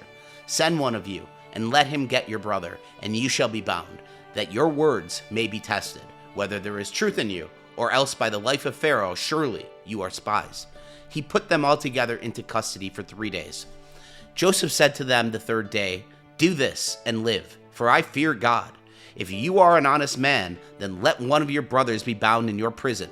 But you go, carry grain for the famine of your houses. Bring your youngest brother to me, so will your words be verified, and you will not die. They did so. They said to one another, We are certainly guilty concerning our brother, in that we saw the distress of his soul, when he begged us, and we wouldn't listen. Therefore, this distress has come upon us. Reuben answered them, saying, Did I not tell you, saying, Do not sin against this child, and you wouldn't listen? Therefore, also, behold, his blood is required. They did not know that Joseph understood them, for there was an interpreter between them. He turned himself away from them and wept. Then he returned to them and spoke to them, and took Simeon from among them, and bound him before their eyes. Then Joseph gave a command to fill their bags of grain, and to restore each man's money into his sack, and to give them food for the way. So it was done to them. They loaded their donkeys with their grain, and departed from there.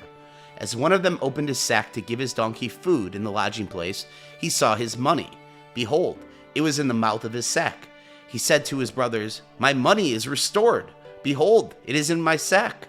Their hearts failed them, and they turned trembling to one another, saying, "What is this that the God has done to us?" They came to Jacob their father, to the land of Canaan, and told him all that happened to them, saying, "The man, the Lord of the land, spoke roughly with us, and took us for spies of the country. We said to him, 'We are honest men, we are no spies. We are 12 brothers, sons of our father. One is no more, and the youngest is today with our father in the land of Canaan.' The man, the Lord of the land, said to us, 'By this I will know that you are honest men. Leave one of your brothers with me, and take grain for the famine of your houses, and go your way. Bring your youngest brother to me. Then I will know that you are not spies, but that you are honest men. So I will deliver your brother to you, and you shall trade in the land.' As they emptied their sacks, behold, each man's bundle of money was in his sack. When they and their father saw the bundles of money, they were afraid. Jacob, their father, said to them, 'You have bereaved me of my children. Joseph is no more. Simeon is no more. And you want to take Benjamin away? All these things are against me.' Reuben spoke to his father, saying, 'Kill my 2 sons, if I do not bring him to you. Entrust him to my care, and I will bring him to you again.' He said, 'My son shall not go down with you, for his brother is dead, and he only is left. If harm happens to him along the way in which you go, then you will bring down my gray hairs with sorrow to Sheol.'" Bereshit, chapter 43. The famine was severe in the land.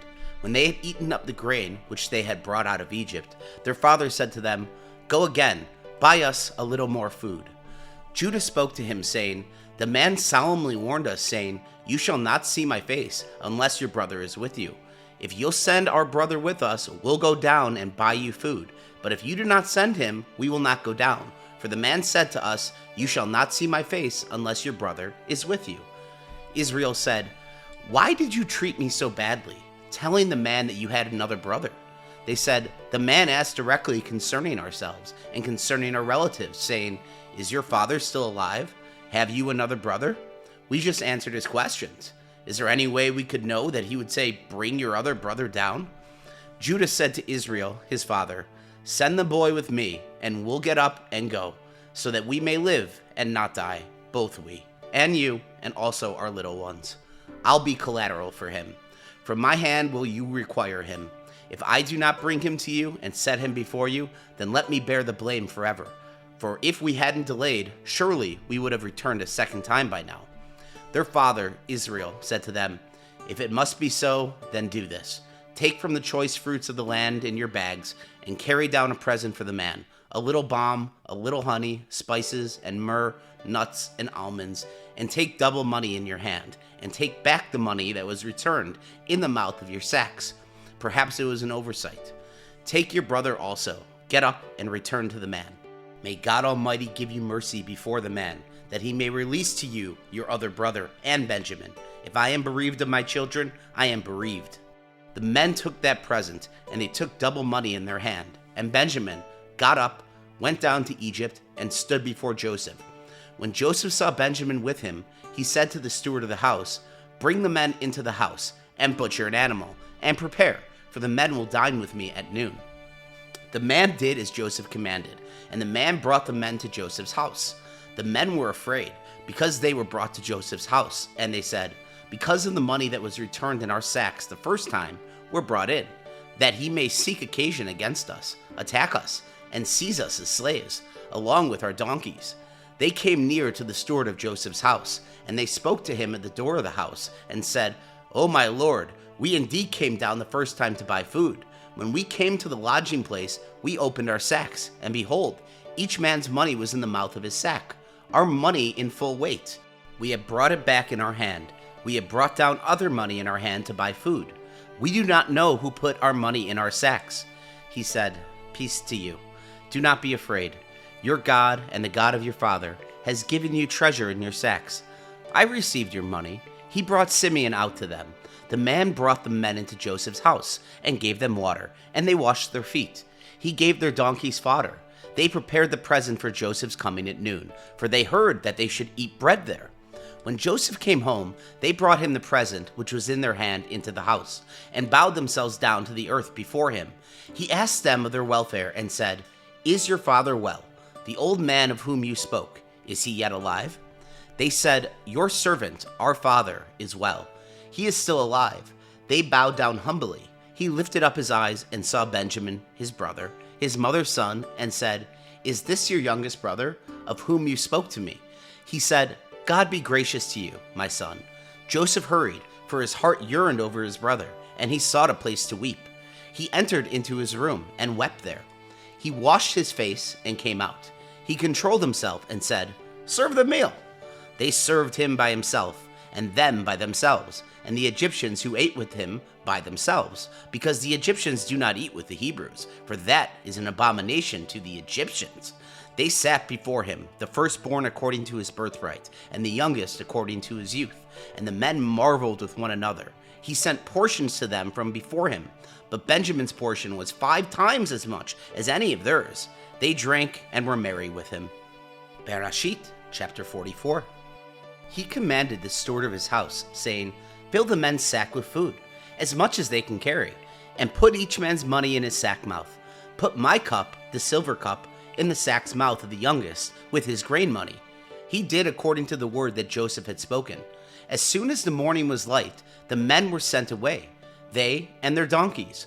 When they had gone out of the city and were not yet far off, Joseph said to his steward, "Up, follow after the men.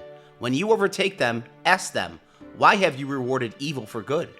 Isn't this that from which my Lord drinks, and by which he indeed divines? You have done evil in so doing." He overtook them, and he spoke these words to them. They said to him, "Why does my Lord speak such words as these? Far be it from your servants that they should do such a thing. Behold, the money which we found in our sack's mouth, we brought again to you, and out of the land of Canaan. How then should we steal silver or gold out of your Lord's house? With whomever of your servants it is found, let him die, and we will also be my Lord's slaves." He said, "Now also let it be according to your words. He with whom it is found will be my slave, and you will be blameless." Then he hurried, and each man took his sack down to the ground, and each man opened his sack. He searched, beginning with the oldest and ending at the youngest. The cup was found in Benjamin's sack. Then they tore their clothes, and each man loaded his donkey and returned to the city. Judah and his brothers came to Joseph's house, and he was still there. They fell on the ground before him. Joseph said to them, "What deed is this that you have done? Do you not know that such a man as I can indeed do divination?" Judah said, "What will we tell my Lord? What will we speak? How will we clear ourselves? God has found out the iniquity of your servants. Behold, we are my Lord's slaves, both we and he also, in whose hand the cup is found." He said, "Far be it from me that I should do so. The man in whose hand the cup is found, he will be my slave. But as for you, go up in peace to your father." Then Judah came near to him and said, "Oh, my Lord, please let your servant speak a word in my Lord's ears, and do not let your anger burn against your servant, for you are even as Pharaoh. My Lord asked his servants, saying, 'Have you a father or a brother?' We said to my Lord, 'We have a father, an old man, and a child of his old age, a little one, and his brother is dead, and he alone is left of his mother, and his father loves him.' You said to your servants, 'Bring him down to me, that I may set my eyes on him.' We said to my Lord, 'The boy cannot leave his father, for if he should leave his father would die.' You said to your servants, 'Unless your youngest brother comes down with you, you will see my face no more.' When we came up to your servant my father, we told him the words of my Lord. Our father said, 'Go again and buy us a little food.' We said, 'We cannot go down. If our youngest brother is with us, then we will go down, for we may not see the man's face, unless our youngest brother is with us.' Your servant, my father, said to us, 'You know that my wife bore me 2 sons.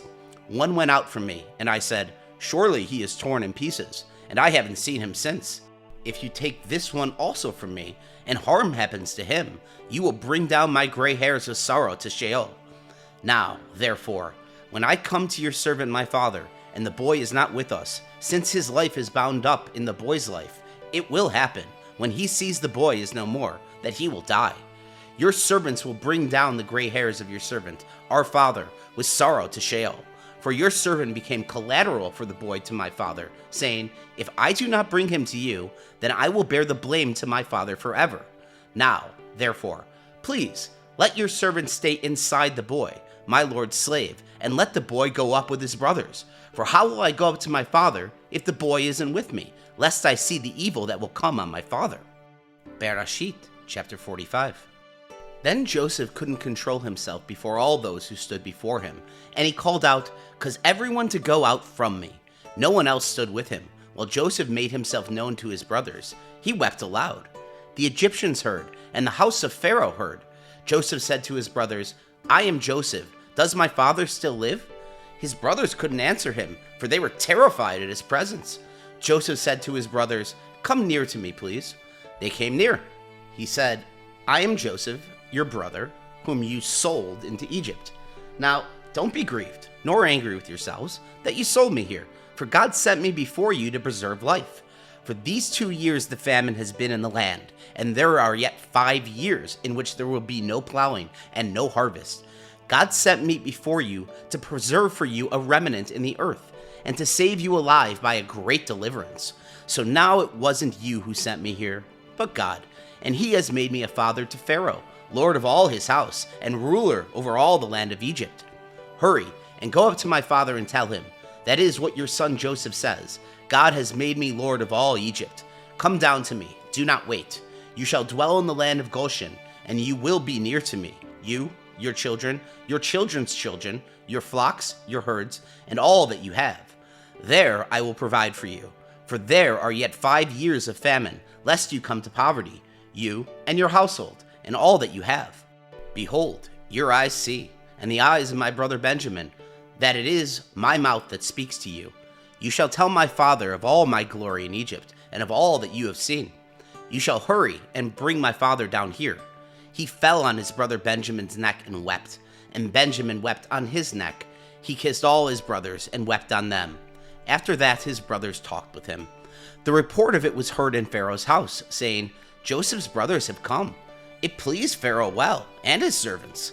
Pharaoh said to Joseph, "Tell your brothers, do this. Load your animals and go. Travel to the land of Canaan. Take your father and your households, and come to me, and I will give you the good of the land of Egypt, and you will eat the fat of the land. Now you are commanded to do this. Take wagons out of the land of Egypt for your little ones and for your wives, and bring your father, and come. Also, do not concern yourselves about your belongings, for the good of all the land of Egypt is yours." The sons of Israel did so. Joseph gave them wagons, according to the commandment of Pharaoh, and gave them provisions for the way. For he gave each one of them changes of clothing, but to Benjamin he gave 300 pieces of silver and 5 changes of clothing. He sent the following to his father: 10 donkeys loaded with the good things of Egypt, and 10 female donkeys loaded with grain, and bread, and provision for his father by the way. So he sent his brothers away, and they departed. He said to them, "See that you do not quarrel on the way." They went up out of Egypt and came into the land of Canaan, to Jacob their father. They told him, saying, "Joseph is still alive, and he is ruler over all the land of Egypt." His heart fainted, for he did not believe them.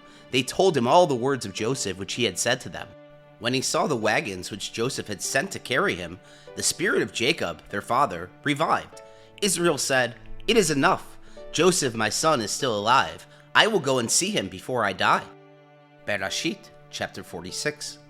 Israel traveled with all that he had, and came to Beersheba, and offered sacrifices to the God of his father, Isaac. God spoke to Israel in the visions of the night, and said, "Jacob, Jacob." He said, "Here I am." He said, "I am God, the God of your father. Do not be afraid to go down into Egypt, for there I will make of you a great nation. I will go down with you into Egypt. I will also surely bring you up again. Joseph's hand will close your eyes." Jacob rose up from Beersheba, and the sons of Israel carried Jacob, their father, their little ones, and their wives, in the wagons which Pharaoh had sent to carry him. They took their livestock and their goods, which they had gotten in the land of Canaan, and came into Egypt. Jacob and all of his offspring with him, his sons and his sons' sons with him, his daughters and his sons' daughters, and he brought all his offspring with him into Egypt.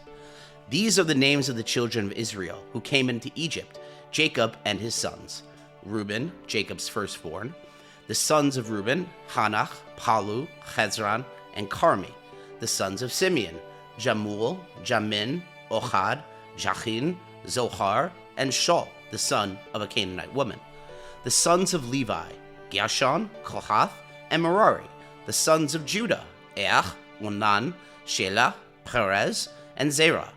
But and Onan died in the land of Canaan. The sons of Perez were Hezron and Hamul. The sons of Ishkar, Tula, Puva, Eob, and Shimron. The sons of Zebulun, Sered, Elon, and Jaleel. These are the sons of Leah, whom she bore to Jacob in Paddan Aram, with his daughter Dinah. All the souls of his sons and his daughters were 33. The sons of Gad, Ziphion, Hari, Shuni, Ezban, Eli, Arodi, and Elieli. The sons of Asher, Imnah, Ishva, Ishvi, Beriah, and Sarah, their sister. The sons of Beriah, Heber, and Malchiel. These are the sons of Zilpah, whom Laban gave to Leah, his daughter, and these she bore to Jacob, even 16 souls. The sons of Rachel, Jacob's wife, Joseph and Benjamin.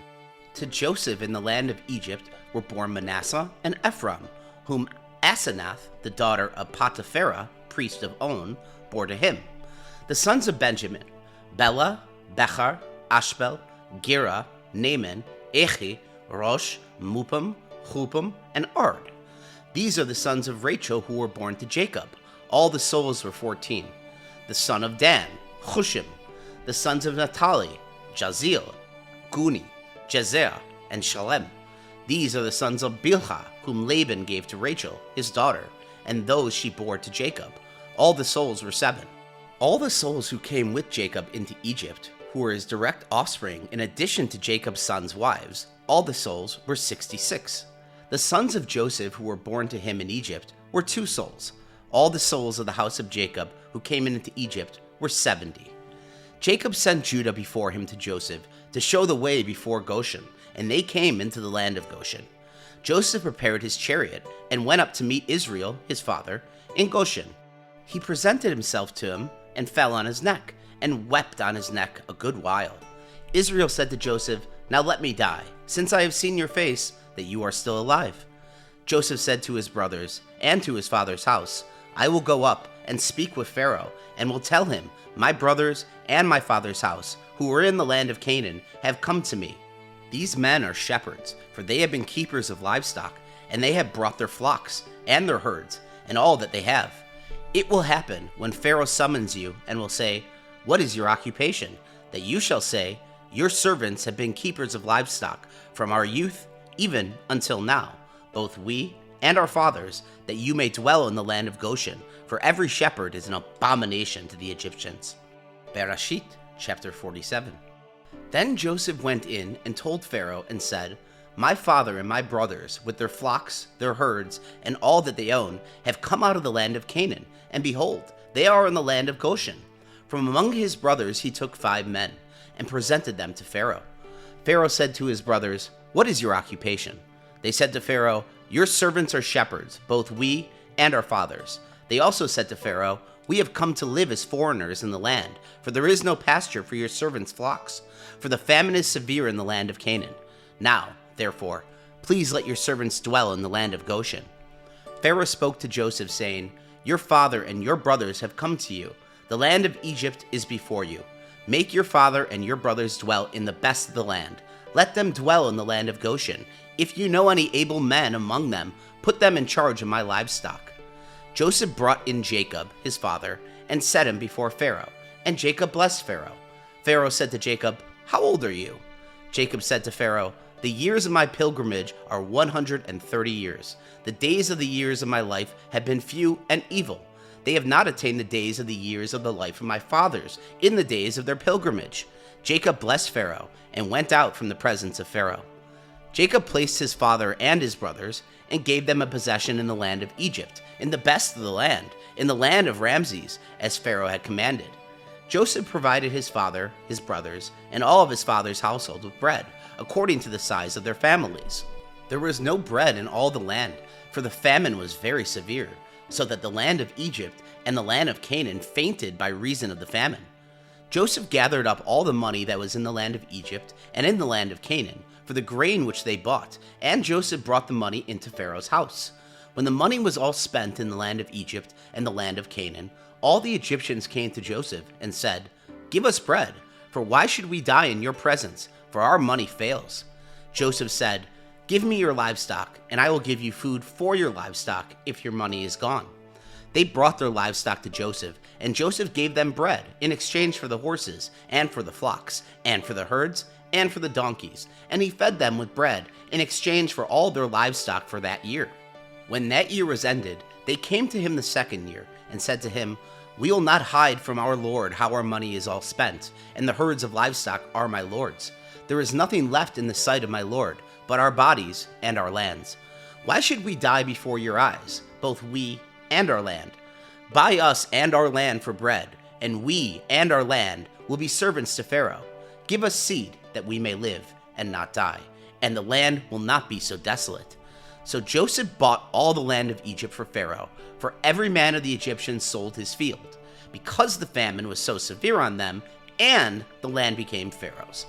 As for the people, he moved them into the cities from one end of the border of Egypt even to the other end of it. Only he did not buy the land of the priests, for the priests had a portion from Pharaoh, and ate their portion which Pharaoh gave them. That is why they did not sell their land. Then Joseph said to the people, "Behold, I have bought you and your land today for Pharaoh. Behold, here is seed for you, and you shall sow the land. It will happen at the harvest that you shall give a fifth to Pharaoh, and 4 parts will be your own, for seed of the field, for your food, for them of your households, and for food for your little ones." They said, "You have saved our lives. Let us find favor in the sight of my lord, and we will be Pharaoh's servants." Joseph made it a statute concerning the land of Egypt to this day, that Pharaoh should have the fifth. Only the land of the priests alone did not become Pharaoh's. Israel lived in the land of Egypt, in the land of Goshen, and they got themselves possessions therein, and were fruitful and multiplied exceedingly. Jacob lived in the land of Egypt 17 years. So the days of Jacob, the years of his life, were 147 years. The time came near that Israel must die, and he called his son Joseph, and said to him, "If now I have found favor in your sight, please put your hand under my thigh, and deal kindly and truly with me. Please do not bury me in Egypt, but when I sleep with my fathers, you shall carry me out of Egypt, and bury me in their burying place." Joseph said, "I will do as you have said." Israel said, "Swear to me." And he swore to him. Then Israel bowed himself on the bed's head. Bereshit, chapter 48. After these things, someone said to Joseph, "Behold, your father is sick." He took with him his 2 sons, Manasseh and Ephraim.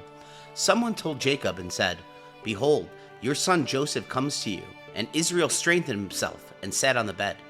Jacob said to Joseph, "God Almighty appeared to me at Luz in the land of Canaan and blessed me, and said to me, Behold, I will make you fruitful and multiply you, and I will make of you a company of peoples, and will give this land to your offspring after you for an everlasting possession.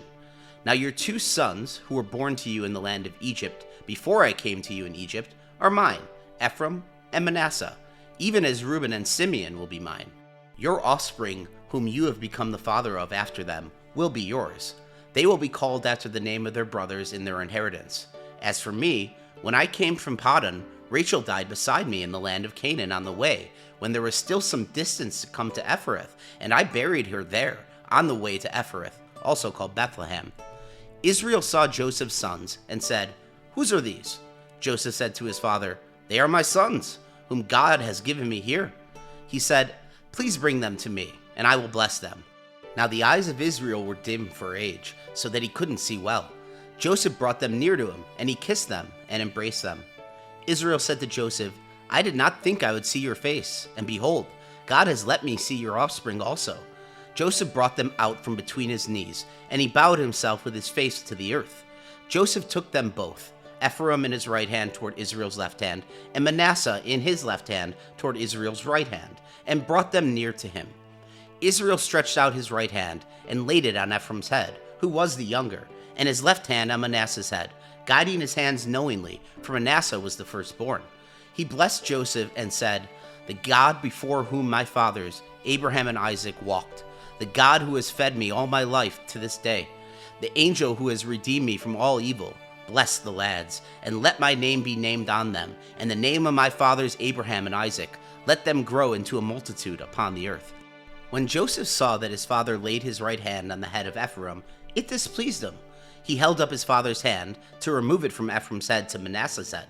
Joseph said to his father, "Not so, my father, for this is the firstborn. Put your right hand on his head." His father refused and said, "I know, my son, I know. He also will become a people, and he also will be great. However, his younger brother will be greater than he, and his offspring will become a multitude of nations." He blessed them that day, saying, "Israel will bless you," and saying, "God make you as Ephraim and as Manasseh." He set Ephraim before Manasseh. Israel said to Joseph, "Behold, I am dying, but God will be with you, and bring you again to the land of your fathers. Moreover, I have given to you one portion above your brothers, which I took out of the hand of the Amorite with my sword and with my bow." Bereshit, chapter 49.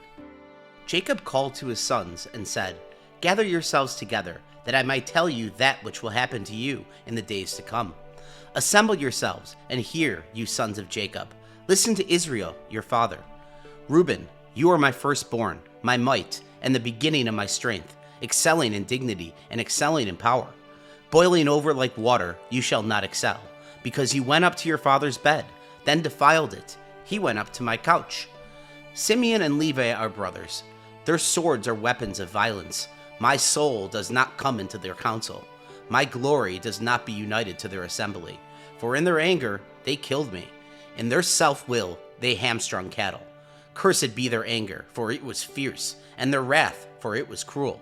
I will divide them in Jacob, and scatter them in Israel. Judah, your brothers will praise you. Your hand will be on the neck of your enemies. Your father's sons will bow down before you. Judah is a lion's cub. From the prey, my son, you have gone up. He stooped down, he crouched as a lioness. Who will rouse him up? The scepter will not depart from Judah, nor the ruler's staff from between his feet, until he comes to whom it belongs. The obedience of the peoples will be to him, binding his foal to the vine, his donkey's colt to the choice vine. He has washed his garments in wine, his robes in the blood of grapes.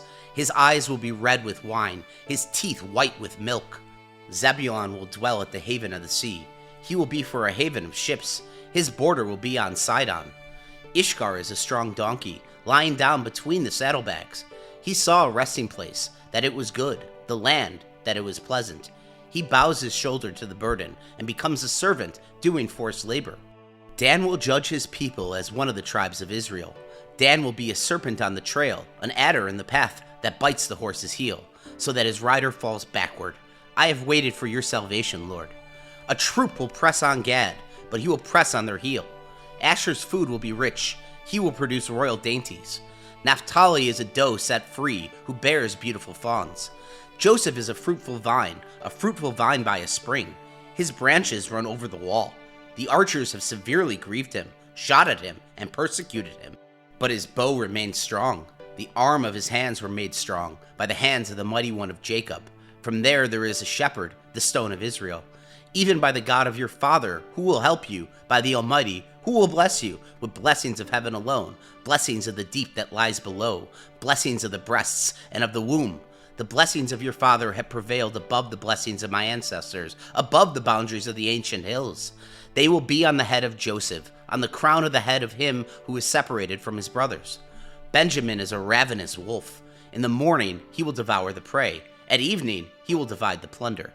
All these are the 12 tribes of Israel, and this is what their father spoke to them, and blessed them. He blessed everyone according to his own blessing. He instructed them and said to them, I am to be gathered to my people. Bury me with my fathers in the cave that is in the field of Ephron the Hittite, in the cave that is in the field of Machpelah, which is before Mamre, in the land of Canaan, which Abraham bought with the field from Ephron the Hittite as a burial place. There they buried Abraham and Sarah, his wife. There they buried Isaac and Rebekah, his wife, and there I buried Leah. The field and the cave that is therein, which was purchased from the children of Heth. When Jacob finished charging his sons, he gathered up his feet into his bed, breathed his last breath, and was gathered to his people. Bereshit, chapter 50. Joseph fell on his father's face, wept on him, and kissed him. Joseph commanded his servants, the physicians, to embalm his father, and the physicians embalmed Israel. 40 days were used for him, for that is how many days it takes to embalm. The Egyptians wept for Israel for 70 days. When the days of weeping for him were past, Joseph spoke to Pharaoh's staff, saying, If now I have found favor in your eyes, please speak in the ears of Pharaoh, saying, My father made me swear, saying, Behold, I am dying. Bury me in my grave, which I have dug for myself in the land of Canaan. Now, therefore, please let me go up and bury my father, and I will come again. Pharaoh said, Go up and bury your father, just like he made you swear. Joseph went up to bury his father, and with him went up all the servants of Pharaoh, the elders of his house, and all the elders of the land of Egypt, all the house of Joseph, his brothers, and his father's house. Only their little ones, their flocks, and their herds they left in the land of Goshen. Both chariots and horsemen went up with him. It was a very great company. They came to the threshing floor of Atad, which is beyond the Jordan, and there they lamented with a very great and severe lamentation.